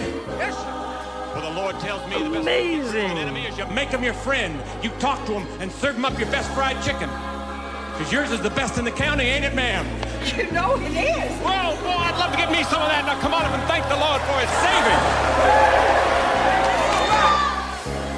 Section 5, row A is the glitter jeans. Remember glitter jeans? Sister, suffering deeply. The next year, she's in a crazy movie called Wilder and Napalm. This movie was so, I mean, I don't know what's happening in her life right now, but like she's so clear like I am done being the it girl. I want to Yeah. be a character weirdo actress. Wilder Napalm is about two brothers who have fire starter powers. Yeah, they're both pyrokinetic. Yes, and she is like a pyro. What's that called? Like when you love fire. Pyromaniac, but not only is she a pyromaniac, she's also a nymphomaniac. Yes, she's always wanted to fuck. And at first I thought I was like, oh, this movie's like a dumb boy movie, and it is, but also it is just a freak movie. And Yeah. I ended up liking it as it was like the credits rolling. I was like, huh, that is more interesting than I thought it was going to be. Yeah. Um, I think this falls into the like Made in Heaven category where like it has to sort of be seen to be believed. I had never even heard of this movie, and then I was like, this whole thing. My only thing is they spend so much on that like really insane clown makeup for Dennis Quaid, and he only appears in it like twice. I needed more. I needed more crazy clown makeup. Well, I was like, is this movie about like a murdering? Like this I is so know. scary. He looks crazy, and I will say Dennis Quaid turns in a very good performance. Like, Yes. Oh, I said at the time that I watched it, it's a shame that he turned out to be such a shit because Yes. nobody played convincingly horny while also being that attractive in the 80s like Dennis Quaid. yeah. R.I.P. to us liking him. Written by Vince Gilligan, creator of Breaking Bad. There you go. In 1993, she does A Dangerous Woman, and Shadowlands. Yeah. I'm just sort of like, she does these two films. They're both big in different ways. I don't know why I'm killing this chapstick, putting it down. A Dangerous Woman was really like recognized, for a bunch of like awards, not an Oscar, Yeah. but like it was talked about a lot because she's playing this this woman, and they don't know what's wrong with her, but she's not like everybody else. Yeah. And she's like kind of special needs. Like she's not quite, I mean, she's not Down syndrome, but she is just like very, yeah, I mean, the best thing, I mean, like Love on the Spectrum vibes, just like does not operate the way everyone else does. But the implication is even more than that. Like I without saying something that like comes off too rude, I think special needs is sort of where the movie's implying, like even more so than that, because like It's rough. It's Yeah, really I'm gonna say, bad. like, right off the bat, like, I did not like this movie. I No. think, like, what it was aiming for, it's a classic, like, trying to shock, and this it is based on a novel, and it's basically about this woman who she's in a small town, and she lives with her aunt, after her parents have died, and, her trying to live there, she works at a Dry dry cleaners. cleaning dry cleaners. She has friends there, but she is repeatedly taken advantage of and made the scapegoat by not good people. There is a mystery man who blows into town, ends up fucking her and her aunt. Um, David Strathairn is hot here, as he Yeah. always is. I did see that you were like not like he was. I actually think this is a rare David Strathairn bad performance, but You think? I don't think he's given anything. So like I think Yeah, it's a I don't small want to blame role. him. Exactly, it's a small role. He's very like hitting that one note over and over again. I just think like I I I don't understand, and maybe this is us in our 2025 glasses, but, like, I don't even think Debra Winger is giving a good performance here. Like, I everyone was agree. like, I think people were, like, popping off because she was playing this, you know, Yeah. special needs woman, and she has kind of, like, this speech affectation that she's doing, shifting eyes a lot and, Right. like, I don't wanna say yelling, but, like, kind of shouting a lot, Right. and Kind of like bobbing and weaving a little bit when she walks and yeah, and I'm like, yeah. "Okay." And there's a lot here, and I don't think it's good. Yeah. Um, Unfortunately, I didn't get to see Shadowlands, but she was nominated for an Oscar for this movie. I know it's one of Yes. her one of her final big movies. Gavin, what do we know about Shadowlands? Shadowlands is great. Shadowlands is a movie about C.S. Lewis, who wrote the Chronicles of Narnia, and this woman who he met sort of later in life, who really ended up challenging him, and a lot of it is because he was a very Christian man, but also like sort of torn about his faith and whatnot. She's a very Jewish woman. She's like loud and opinionated, and he just like slowly begins to realize that he's in love with her.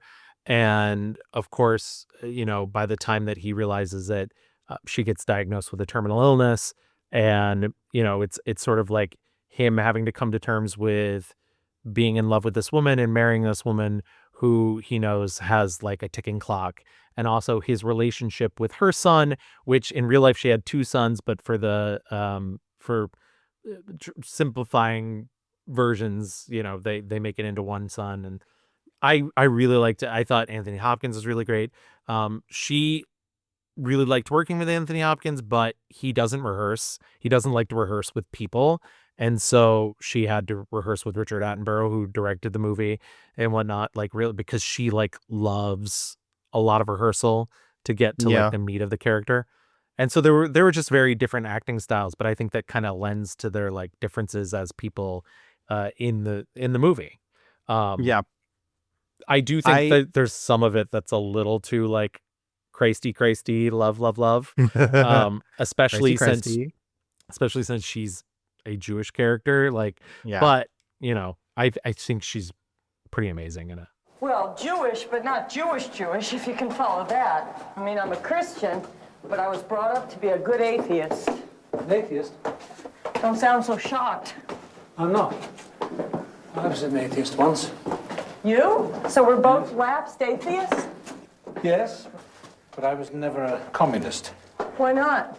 What do you mean, why not, Mrs. Griffin? Well, I mean, back in '38, it seemed to me there was only two choices. Either you were a fascist and you conquered the world, or you were a communist and you saved it. Around this time, she was cast in A League of Their Own. Yeah. And she dropped out and was replaced by Gina Davis. It was reported that Ms. Debbie Winger said, "I'm not going to be fucking working with Madonna."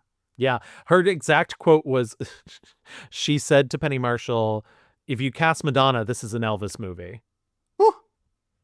And well, I mean, we love A League of Their Own. Yeah. But like, again, a grande dame, a dame. It's funny too. I guess Madonna then later after that, knowing how Debra Winger felt about her, Madonna is a big fan of the novel Sheltering Sky, so much so that she like made people call her by the character's name, the wife character. Yes, Kit Morsby. She had friends call her Kit Morsby, and she told her friends, "I don't want you to call me that anymore because I don't want to be associated with Debra Winger." Wow. Okay, that's equally as crazy. They're both crazy. 1985 is her last kind of like before she allegedly quits Hollywood and acting. She does Forget Paris with Billy Crystal. I had never heard of this movie before in my life. Oh, really? Oh, wow. And I thought it was quite charming. I was like, oh my god, like it's a little wannabe his all of his like movies about New York and like When Harry Met Sally and like yes, it's there. I don't know. I bought it though. I was not mad at it. Oh, no, and I'm not mad at it either. I think there's some structural problems. I think for me, like, because it's all these different couples telling their story to a couple that's getting married, and I think by the time it gets to like the third couple telling the story, I'm like, we don't need this. Like, just go back to like Julie Kavner. I was having fun with her. Like, we don't need another couple to be introduced. And also, and I did see this in your Letterboxd review, and I do occasionally peep your Letterboxd. That you were like, oh, the chemistry.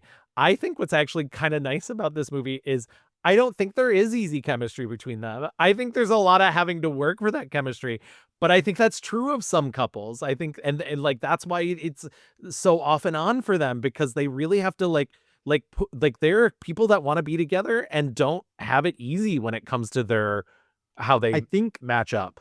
Yeah, I think like what I wrote was that Billy Crystal is so it's crazy how he's able to like turn on this magnetism. Yeah. He's and I do think that's correct. Yeah. He's not like the traditional like handsome leading man, but he is so intelligent, and the way he's able to speak these really great lines when they're in Paris and falling in love, and they have these big fights, and like the reconciliations are always so beautiful and fun. And like, listen, he co-wrote the movie and he directed it, and I think as somebody that's playing that all those different hats, I think he's really successful at it. I think it's a fun watch, and I think if you are a fan of When Harry Met Sally and all those types of movies, like this should be in the rotation and she's so funny in it too. Yeah, the pigeon in her hair. Yes, I forgot. I don't know how they did that, but it was very good. Can I ask you a question? Sure. Does this ticket have to be for this That afternoon? was prepared for any time you want to use it. Did you want to change it? Well, I was just thinking, it's so silly. I've never been to Paris, and maybe I should do some sightseeing. Sightseeing? In Paris? What a bizarre notion. What do you got here? What do we got here? Yeah. You got anything? We got some stuff. Yeah, like what kind of stuff? Would you like to see the Eiffel Tower? That's here? So in 1995, she's like, I quit. I don't want to do it anymore. She said of that time, I wanted out for years. I got sick of hearing myself say I wanted to quit. She just like, I think she says often, I hated being a celebrity. Like being the celebrity aspect of it sucks. I didn't want to do it. And so she like decides to stop for a little bit. People were asked, I think it is overblown when people say that she like went away, quit Hollywood. She wasn't gone for that long. And also she does these interviews where she's like, listen, I was like raising kids. I was teaching at Harvard. I was, doing indies here and there. She was doing theater as well too. Yeah, so like, it's not like she left acting altogether. Right. I think she was just like, I don't want to deal with this bullshit anymore. With men. And it was 5 years before I quit. And I talked about it for 5 years, about quitting. And it took me that long to really believe that I wasn't addicted and that my life would be good. Because it's scary, especially if you started early and if you were successful young. In 2001, she came back for Big Bad Love, which was written and directed by her husband at the time. Yeah, Arliss Howard, who she met while doing Wilder Napalm. Which she she happens to do sometimes. Yeah, yeah. In 2002, Rosanna Arquette releases a whole ass documentary called Searching for Debra Winger. And like, again, Debra Winger's like, I'm around. What's the tea? Right.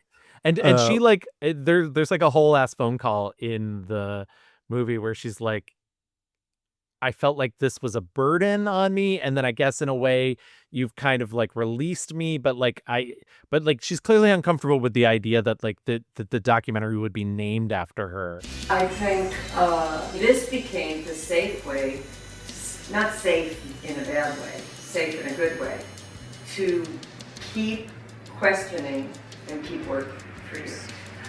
So you're using me.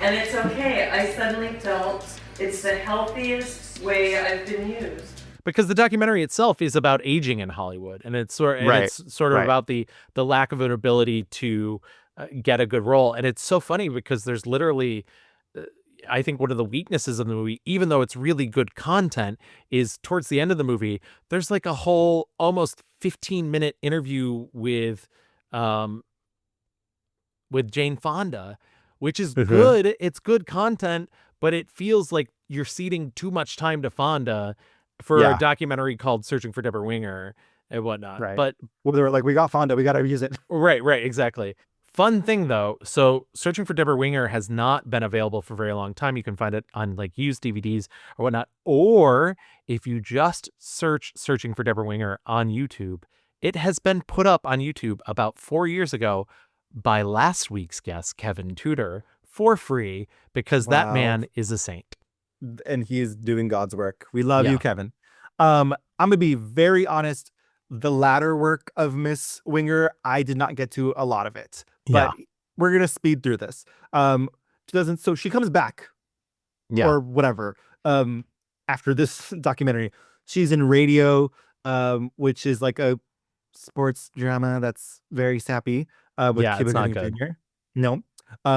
Eulogy, I did not watch this. Also not good. She's in Rachel Getting Married, which we talk about a lot in our Anne Hathaway episode. Yeah, and I love it, and I think her performance is really great too. Incredible. Something called Lola Versus, starring Greta Gerwig, from the folks that brought us 500 Days of Summer. Thumbs down. That sounds like a fake movie. Yeah. It's I don't the know worst people you'll ever meet in a movie. I thought you said worst beepy. It's the worst BP you'll ever have, whatever that means. Boy Choir, which I don't like that title. And also... She's barely in it. Okay, good. But like, why is Kathy Bates also in this? Why didn't I not catch this in our Kathy Bates episode?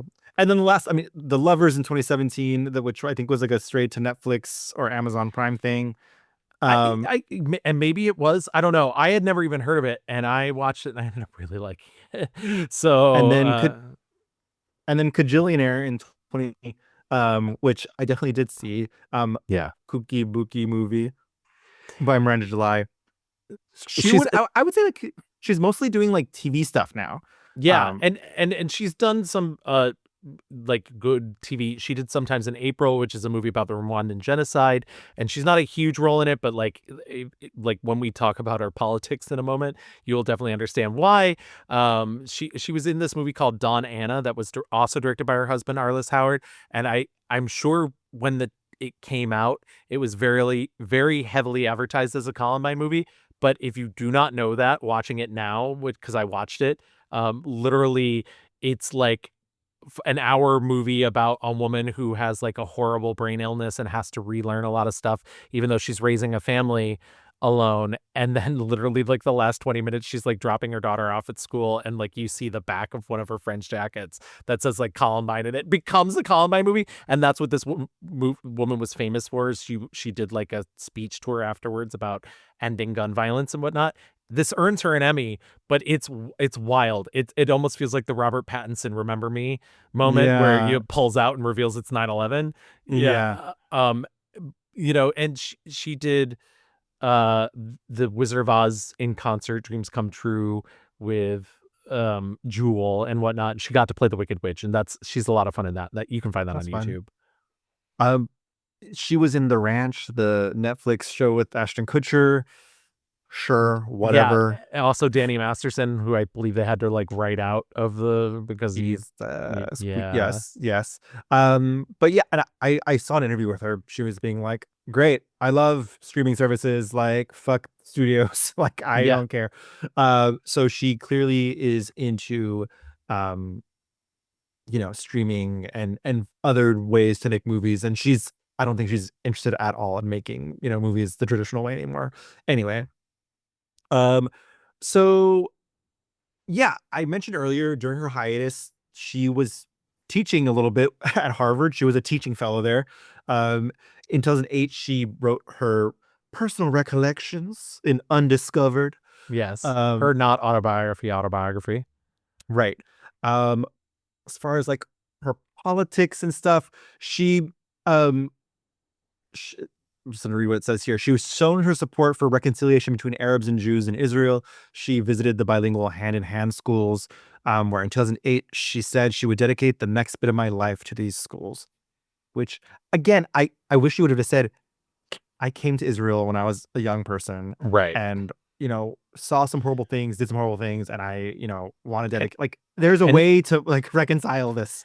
And since then, she has become a big anti-Zionist, and she's been to a lot of pro-Palestine protests. She's even been arrested. In fact, I know some, not to name anybody, but like I know some people that basically like a rite of passage is like, have you been arrested with Debra Winger? And so like that's yes, and I did not know that until very recently that she was this politically active. Yeah, so she signed the Film Workers for Palestine boycott pledge in September 2025. Hey, that's this month. Yeah, that just happened. She said in an interview, "I have a debt for what I grew up with and believed on what the state of Israel has done and what they haven't done, and how they're conflating Judaism with Zionism." So, pop off, diva, free Palestine. So, she famously in the 80s dated the governor of Nebraska, Bob Kerrey. That's funny. She had to be snuck in and out of the governor's mansion. That's very funny. She dated, like you mentioned, Nick Nolte, when they met on Cannery Row. Yeah. She was married to Timothy Hutton from 1986 to 1990. He's the lead in Made in Heaven, which is why she's plays a man in it. Naturally. They had a son together, Noah. And she married Arliss Howard, like you mentioned, who they met on Wilder Napalm. They have a son known as Babe. Yeah, Gideon Babe Ruth. Yeah, I love that. And she's also the stepmother to Sam Howard, who is Arliss Howard's son from a previous marriage. It's funny too because I guess her and Timothy Hutton like kind of had. I don't know the full details of it, but like they had sort of a tempestuous divorce. But since then, she said they become really good friends. They're in each other's lives, and I think they even said like last Thanksgiving, Timothy Hutton and his family like came and had Thanksgiving with Arliss Howard and her and their family. So they had like a blended. Yeah. I love that. Well, they're like, listen, we're all icons of Hollywood. Why not? Yeah, exactly. Let's get along. But that kind of like catches us all up on Debbie Wingy. Gavin, why don't we get into our picks? Absolutely. Why don't we start with the stuff that sucks? I'll just put it as bluntly as Debra Winger herself would say.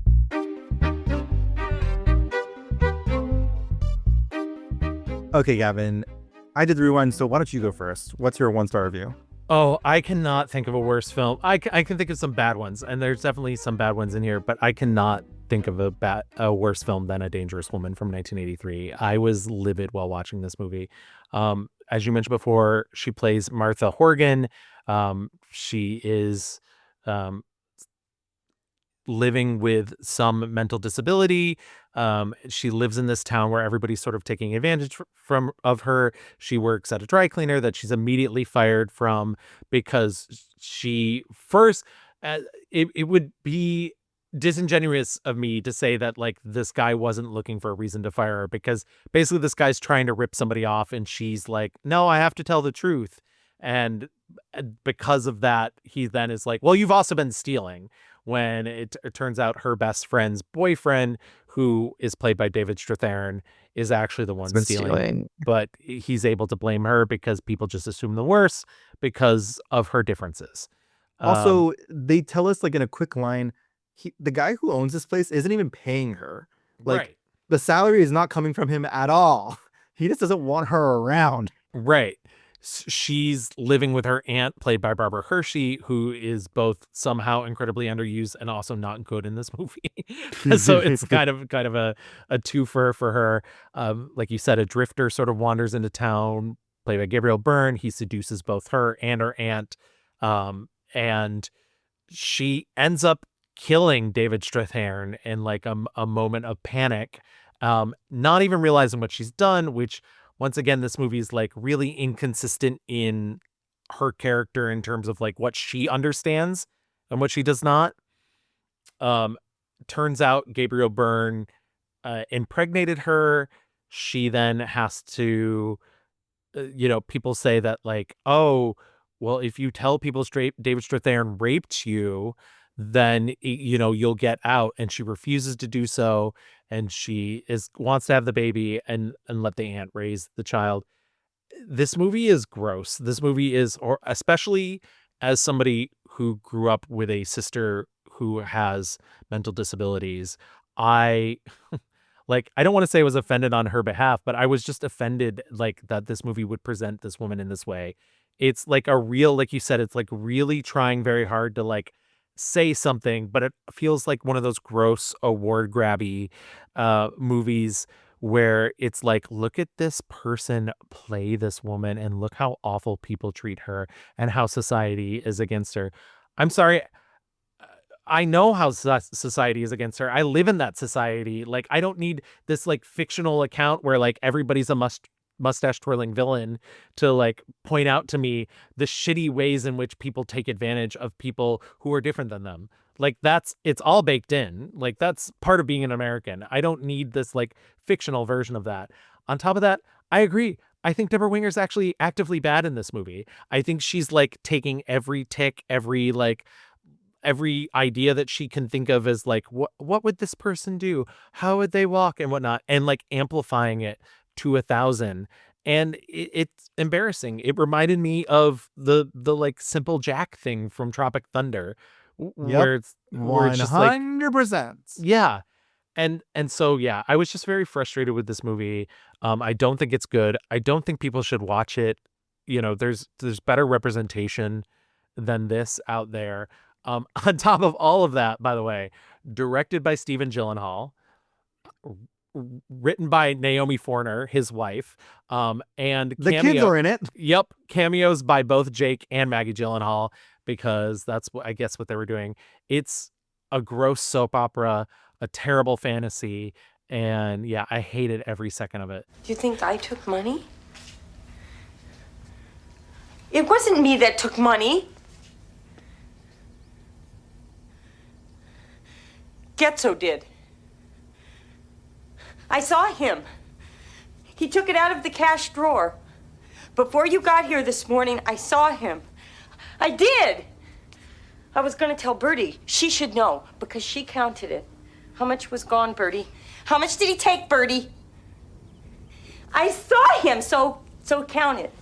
Louis, what's your 1-star review?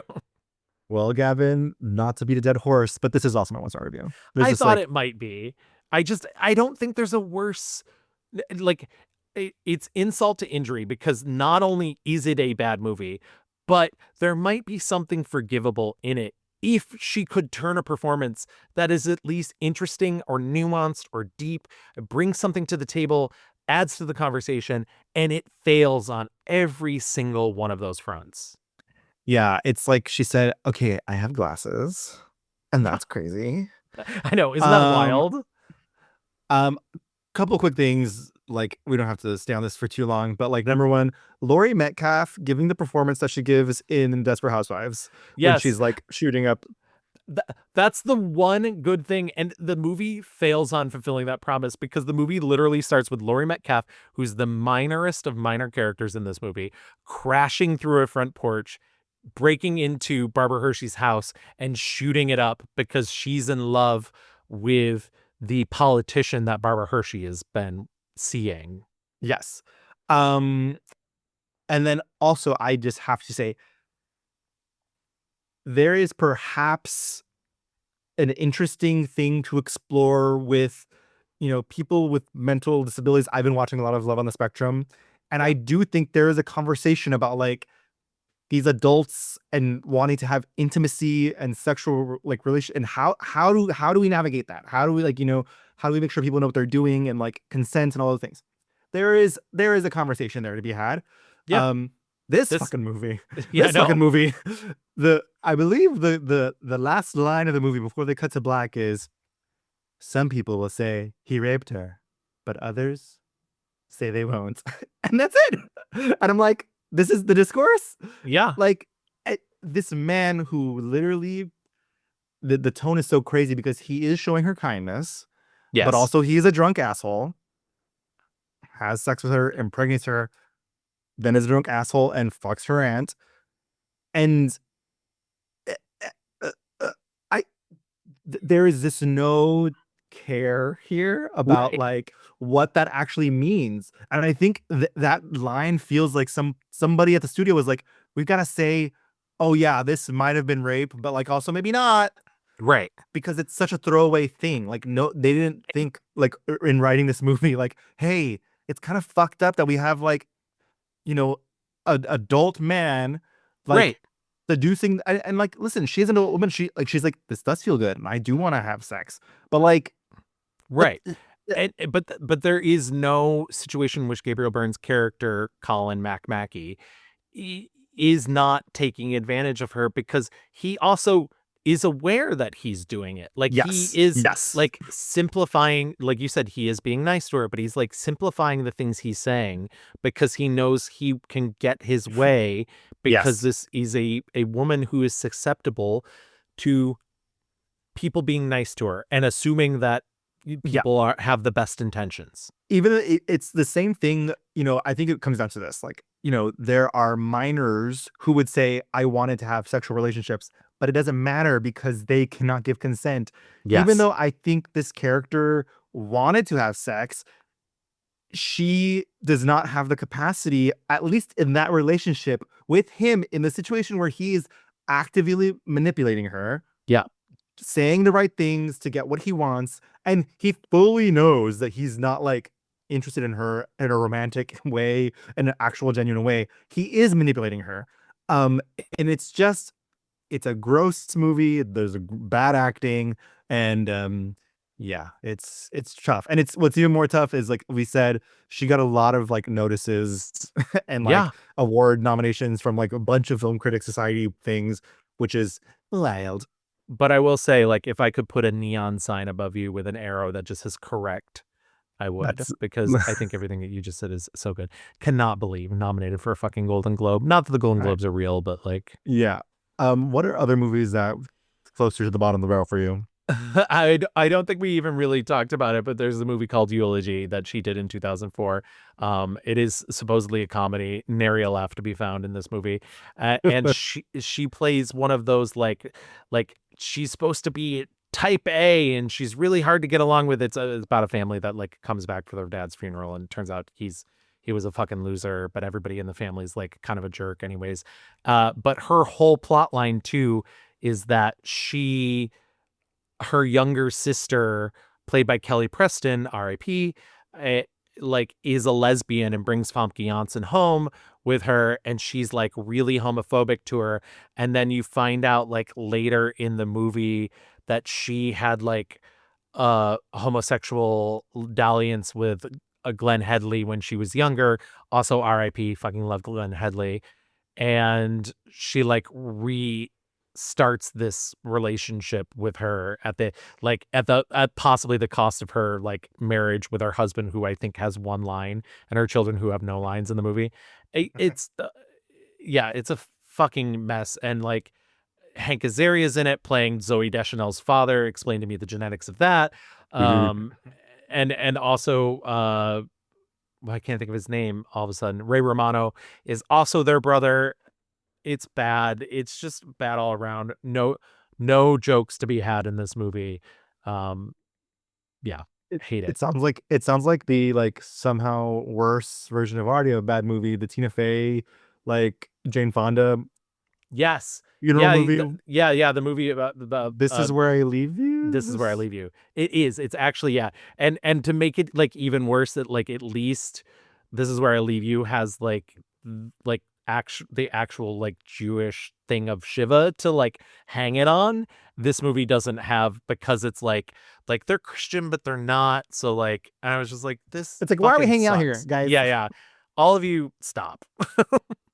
I have to say that I thought Betrayed's pretty bad. Yeah, Betrayed is bad. Legal Eagles, I wish it was more fun. It's just like, why what? Mike's Murder is boring. Yeah, truly just boring. So yeah. And also, I mean, if I'm gonna like shit on like a big movie like Sheltering Sky, I'm like Yeah. I also really don't like Kajillionaire. I still don't really remember why we've definitely talked about it, because I remember us both kind of like not being impressed with Evan Rachel Wood's performance in the movie. Yeah, but I got a lot of like notices, but I was like, why? Yeah, but it's one of those like Miranda July has this like occasional and I don't mean to rag on her, because there's Miranda July stuff that I do like, but she has this occasional like misanthropic vision of people, like just assumes the worst. And she plays this like con artist who is married to another con artist, and they're just terrible people. And it's one of those like, if I want to spend an hour and a half with terrible people, I visit my extended family. It doesn't work for me. But that being said, why don't we exercise the negative and move into the positive? Why don't we move into our 5-star reviews?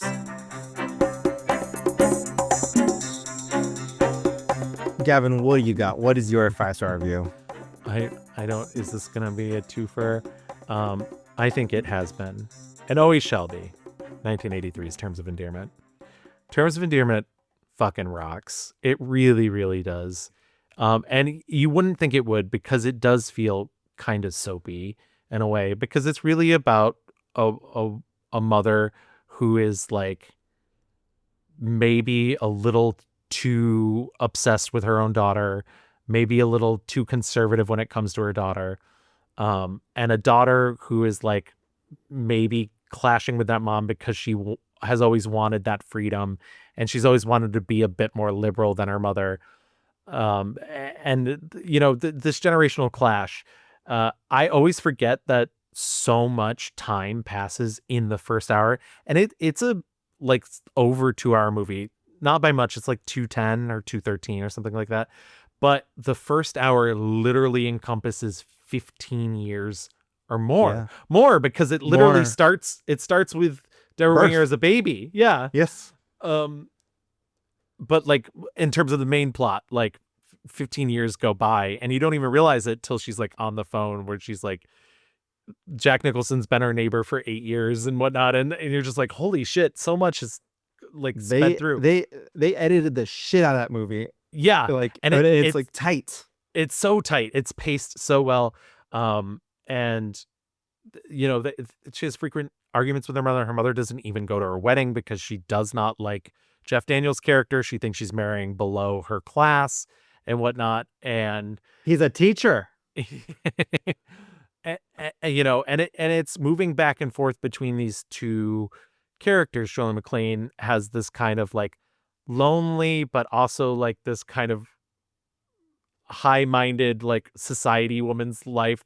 There's these suitors who are constantly around her. One of them's played by Danny DeVito for no reason. So good. He's so good in his very minor role. Our next door neighbor is Jack Nicholson. He's a retired astronaut, and he's the kind of man that absolutely repulses her. He like pushes her buttons just to get a rise out of her, but secretly that's what she fucking wants. She's like wants that freedom that she has been denying herself. On the reverse of that, you have Debra Winger's character, who is going through her marriage and kind of willing to follow her husband around, knocking out children left and right. She has 2 sons and a daughter, her husband starts cheating on her, and she realizes that like maybe there's something more that she's been missing in her life. And wouldn't you know it, just as that happens, she is diagnosed with a very aggressive cancer that the outlook is just not good. And so you spend the last bit of this movie with her coming to terms with her rocky relationship with her mother, also coming to terms with her rocky relationship with her own children and her husband, who has been taking her for granted as she is literally dying. I mean, she like gives up everything for her husband. She moves a bunch of times and figures out at one point that the last time they moved was literally so he could follow his mistress elsewhere. All that to be said, to Nebraska, I believe. Yep, to Nebraska. Perfect. And all this to say, you know, she has a bunch of final scenes with people, and ends up dying. And, you know, the story is life goes on because life has to go on. People die, and the world continues to spin for everybody else that is not the person that has passed away. I think you mentioned earlier the scene between her sons is maybe one of the most emotionally resonant and satisfying emotional scenes ever put to film, because she like tells her son, who is at that age where like you're kind of like, fuck you, parents, like, or at least heading that way, and also has resentment over the fact that like there is this strife at home between her parents. Like, she's like, I know you love me, and I will basically die knowing you love me, but like you don't have the time to figure that out. She says, if you ever in the future are beating yourself up because you didn't tell me you love me, don't, because I already know. And Right. That was just like a piece of writing that, you know. And stop trying to pretend like you hate me. I mean, it's silly. I like you. Okay, then will you listen especially close? What? You listen real hard? I said what? I know you like me. I know it. For the last year or two, you've been pretending like you hate me. I love you very much. I love you as much as I love anybody. As much as I love myself.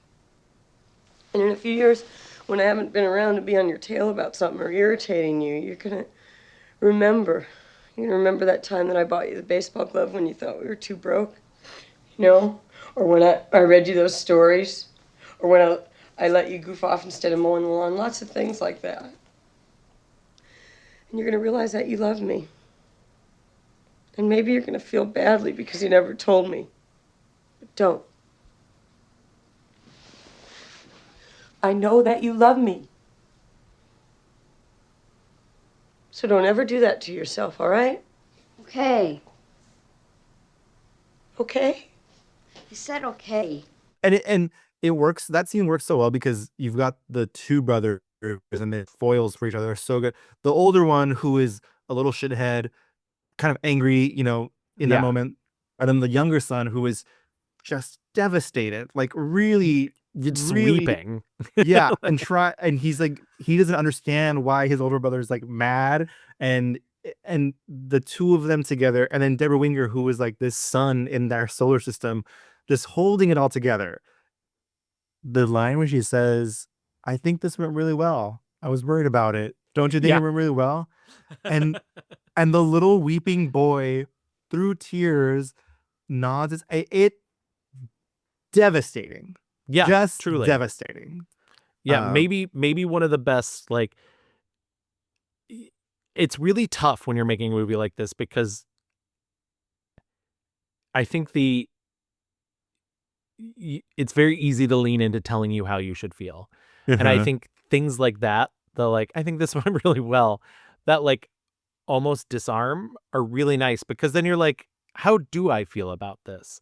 But it's so brilliant.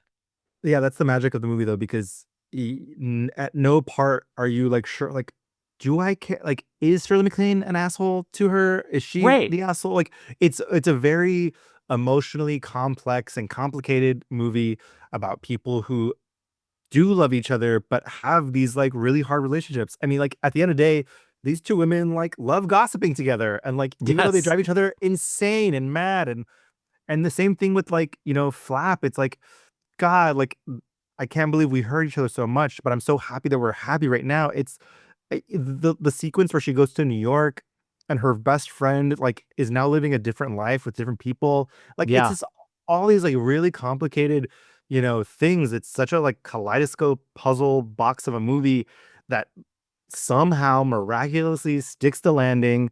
And yeah, she's really good in it. Good pick, Evan. And I do think, real quick, by the way, speaking of Flap, I do like that the movie also lets you see him through both of their eyes, because I don't think Flap is as dumb as Shirley MacLaine thinks he is. But man, when she's giving it to him, man, when she's talking to him like you're just a fucking idiot, it's so Yeah, good. it's so good. But then on the reverse of that, like you really do understand why Debra Winger loves him. Like you get it. Yeah.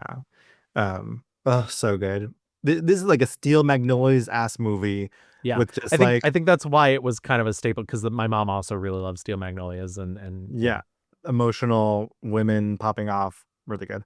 I can't argue with Terms of Endearment. I think it is primo, but I will say, and the show is called The Mixed Reviews, and so I'm gonna lean into it. I think my favorite performance that she gives is actually in Urban Cowboy. Oh wow. Yeah, I mean, I don't disagree with performance. Yes, and I everything you say about the movie itself, like I think, unfortunately, there is like, oh, it's fucking 1980, and I did shudder, like with.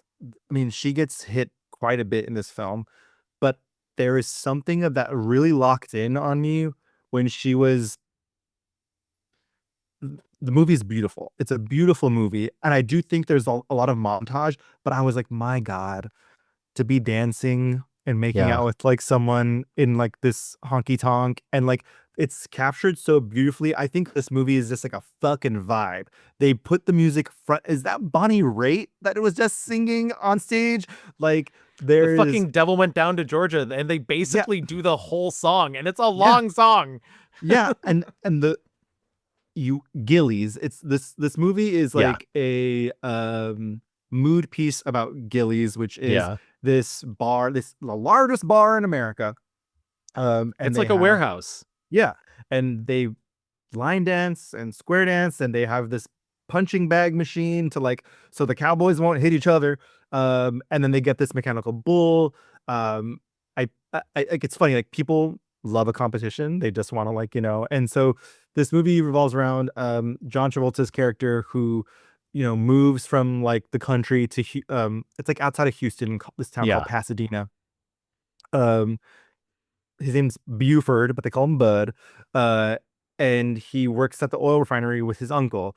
And he goes to Gillies, where everyone goes to dance and hang out, meets Sissy, which is Debra Winger's character, and they just kind of like instantly have this kind of like back and forth electricity kind of. She's just such a grounding presence. Her earthiness, her naturalness, which I think is like her Yeah. real superpower, is just like full on display here.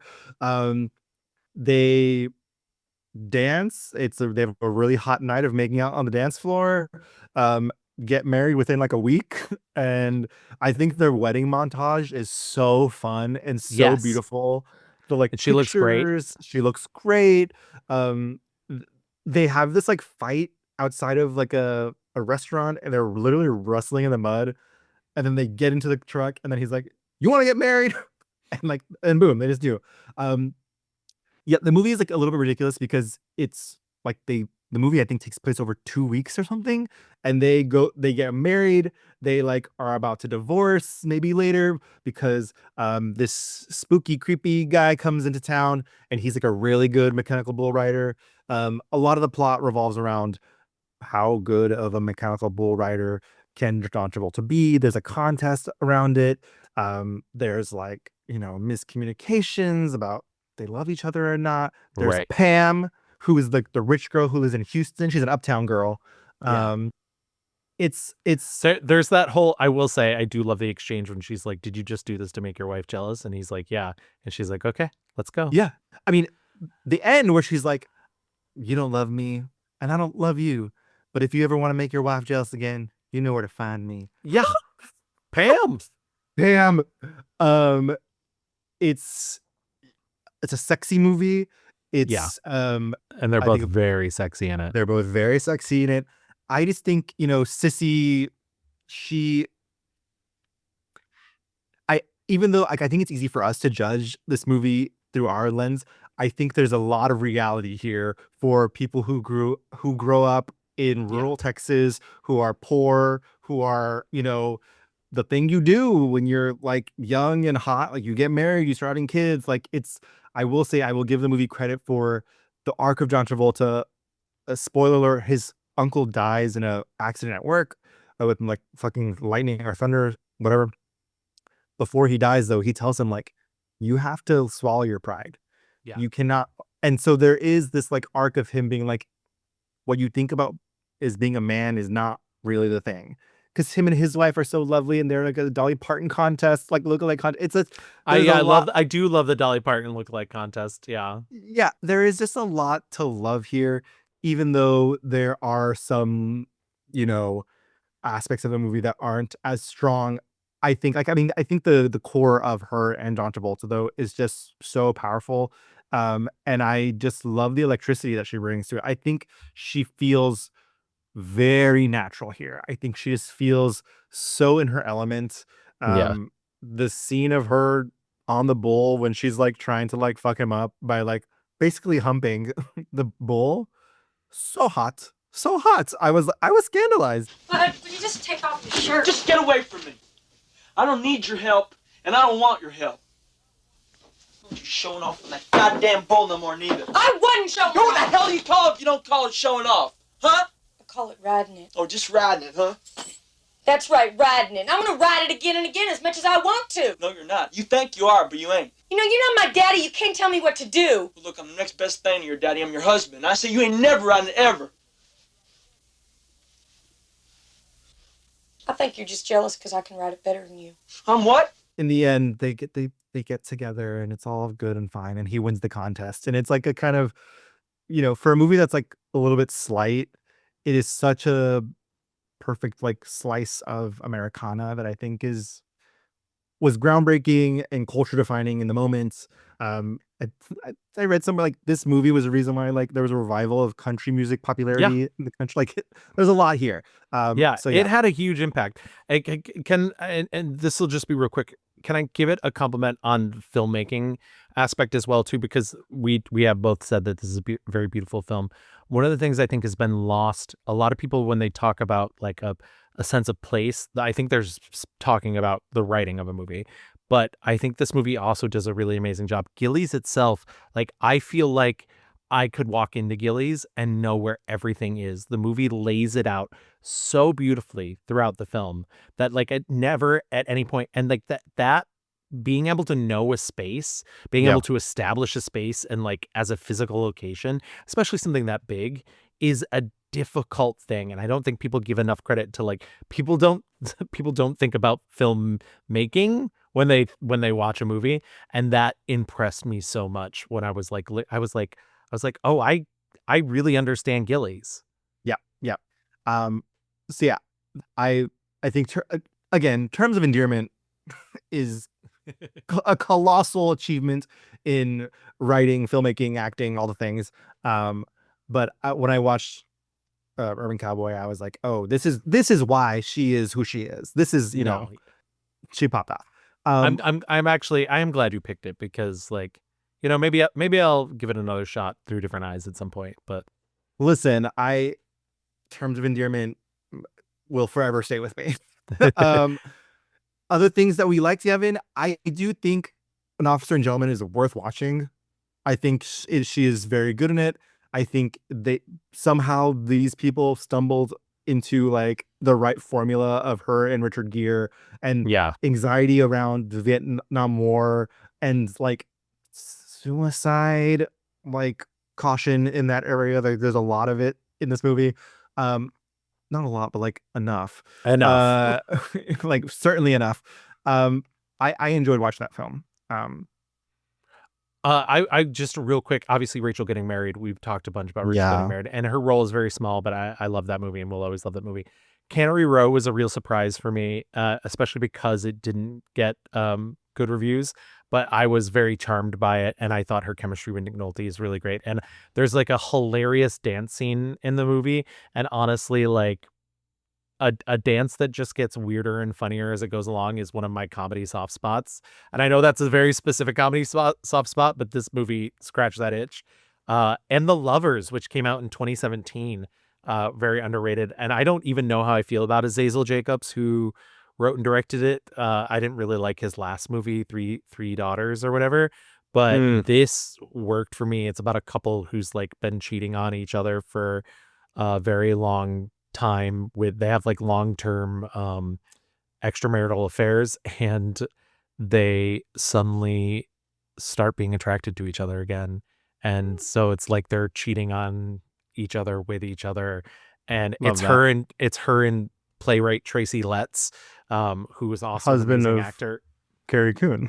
Husband of Carrie Coon. Perfect. Oh my god, it all comes full circle. Yes. Yeah, I really liked that movie. It's not flawless, but it is very good, and they're both incredible in it. I would say my big surprise was Forget Paris. Yeah, good one. It's a good one. Fun movie. Okay, Gavin, let's do our mixed reviews review. Absolutely. My 1-star review was 1993's A Dangerous Woman. Same, diva. No Ariana Grande found here. Look, I can do pop culture references. And my 5-star review was 1983's Terms of Endearment. My 5-star review is 1980's Urban Cowboy. All right, Gavin, now let's get into our fast forward.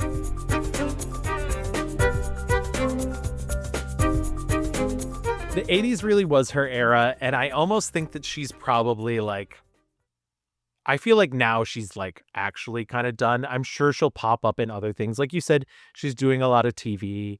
But I don't think she's ever trying to get that like big leading lady role anymore. I just don't think she cares. You know, the last thing she did was an episode of Accused, which was an anthology series on Fox. Yeah, she was one episode. You know, The Ranch is over now. She's done tip spots on other shows here and there. Nothing like very, I would say, Hollywood forward or, you know, like splashy. And she hasn't really come back to the stage. She was on Broadway, we didn't mention, but she did do The Anarchist. It was a production of David Mamet's play, The Anarchist. That was in 2012. So like, yeah, now she's 70 years old. Her kids are grown. I don't know that she like has a lot of interest in, you know, Hollywood. She kind of like is happy to be the grand dam diva that people just talk about. We didn't really talk about this, but she's also producing. Like she produced a documentary that was nominated for an Academy Award. Like she is doing behind the scenes stuff as well too. So like there is some interest there. She said the problem with doing any of that stuff is like raising the money. And even for somebody like her, who's also married to another actor, it's still like the capital isn't always there, and the game is very different now than it used to be. I personally don't know if I need her to do any other Hollywood stuff. I'm fine if she's like you said, being the grand dame, being an activist. If, you know, she's really putting her money where her mouth is, maybe she still stays behind the scenes.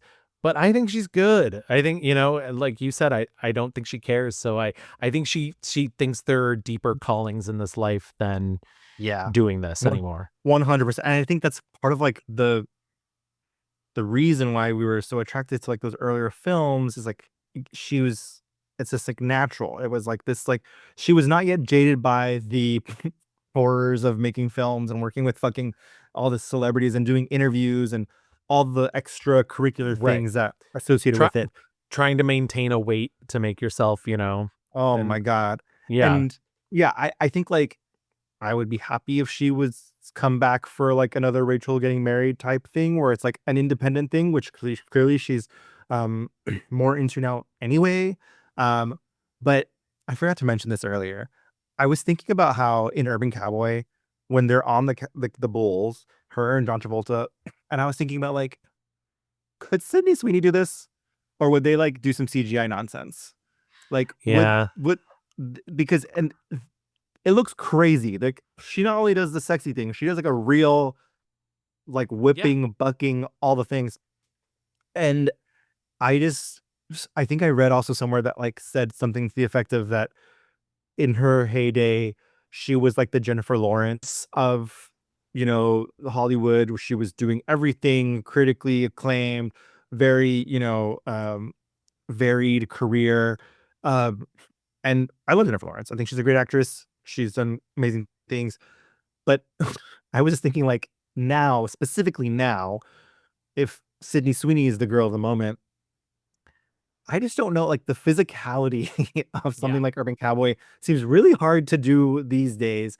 But I bring that to just be thinking about like, her legacy and like what people like will remember her for. I think Terms of Endearment clearly will be something that people will talk about for a long time. But I also think, this idea of like being difficult to work with. We didn't mention that she was not impressed with John Malkovich in The Sheltering Sky. In The Sheltering Sky, yeah. Had a hard time with him. I was thinking about like the last time we really had a story about this or like this was when Mad Max Fury Road. And Charlize and what's his face? Bane, whatever his name is. Tom Hardy. They were not vibing and kind of like that came out in the press or whatever. But like Charlize is doing fine. Like no one's like, I can't work with Charlize. But I just think it's interesting to think about like, we do talk about Viola Davis not taking Jared Leto's shit on Suicide Squad. Yeah. Suicide Squad and stuff like that. And listen, it goes sort of without saying, we brought it up before, like labeling a woman difficult in Hollywood is very different than labeling a man difficult in Hollywood. Men get away with a lot of things and women, like it can destroy a career, especially if a man labels a woman difficult. So like that, it's tough all around. And I'm glad she was able to like overcome that and also like do the things that she wants to do instead of having to play the game. Well, I think also, I think what she realized was like, oh God, like this isn't just about acting. I have to do like stuff. And like, fucking deal with like bullshit.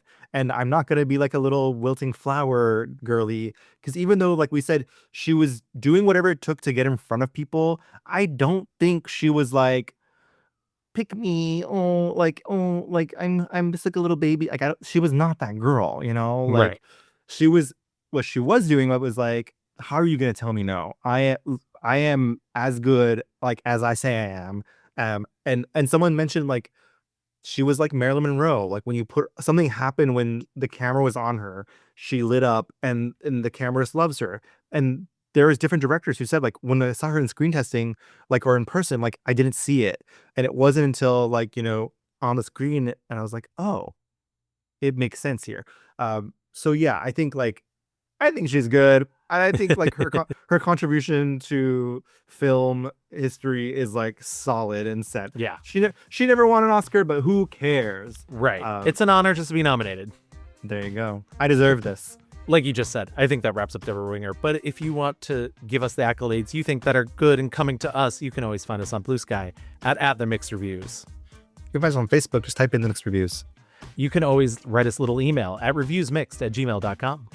Also over on Instagram at _mix_reviews. And if you want to listen to our back catalog, just as you've listened to this entire episode, you can always find us on any major podcast app. We're on Apple, Spotify, Audible, Amazon. Just Google The Mixed Reviews. You'll find us. Also, if you can do us a huge favor while you're there, leave us a little 5-star rating, write us a little review. We'll leave it on we'll read it on the show. Yeah. And we are happy to be part of the Glitterjaw Queer Podcast Collective, part of a panoply of shows about all sorts of pop culture ephemera. Gavin has another show called The Q Division, all about James Bond, with former guest and deep friend of the pod, Miss Chels. Yes. Did you? Is it spilling hot goss if I mention who's your next special guest? Well, we have a couple coming up because we record it way ahead of time. So, but yes, if you want, that'll be our December episode. Okay, well, Miss Trana Wintour, the Yes. diva of the North, Miss Canadian Trader herself, is leaping from our show to your show for a little tip spot. So exciting. But we are in contact with her people to try and get her back here as well, possibly even before the Q Division episode airs. So hey. More Trana Wintour in our lives. We love to see it. She's the fucking best. She is the fucking best. But yeah, go check out Skrionk and all the, Are You My Mother? Like there's so many shows at the Glare Collective. Check those out. Thank you guys for listening so much, and we will see you next time. Bye. We'll be back next month. And when you smile, it's my reflection, mixed with everything I feel. All of my flaws, look what I've caused to appear. Why can't I say what you most need to hear? Don't leave me stuck in the dark, dear. Oh, here we go with our words and the bad.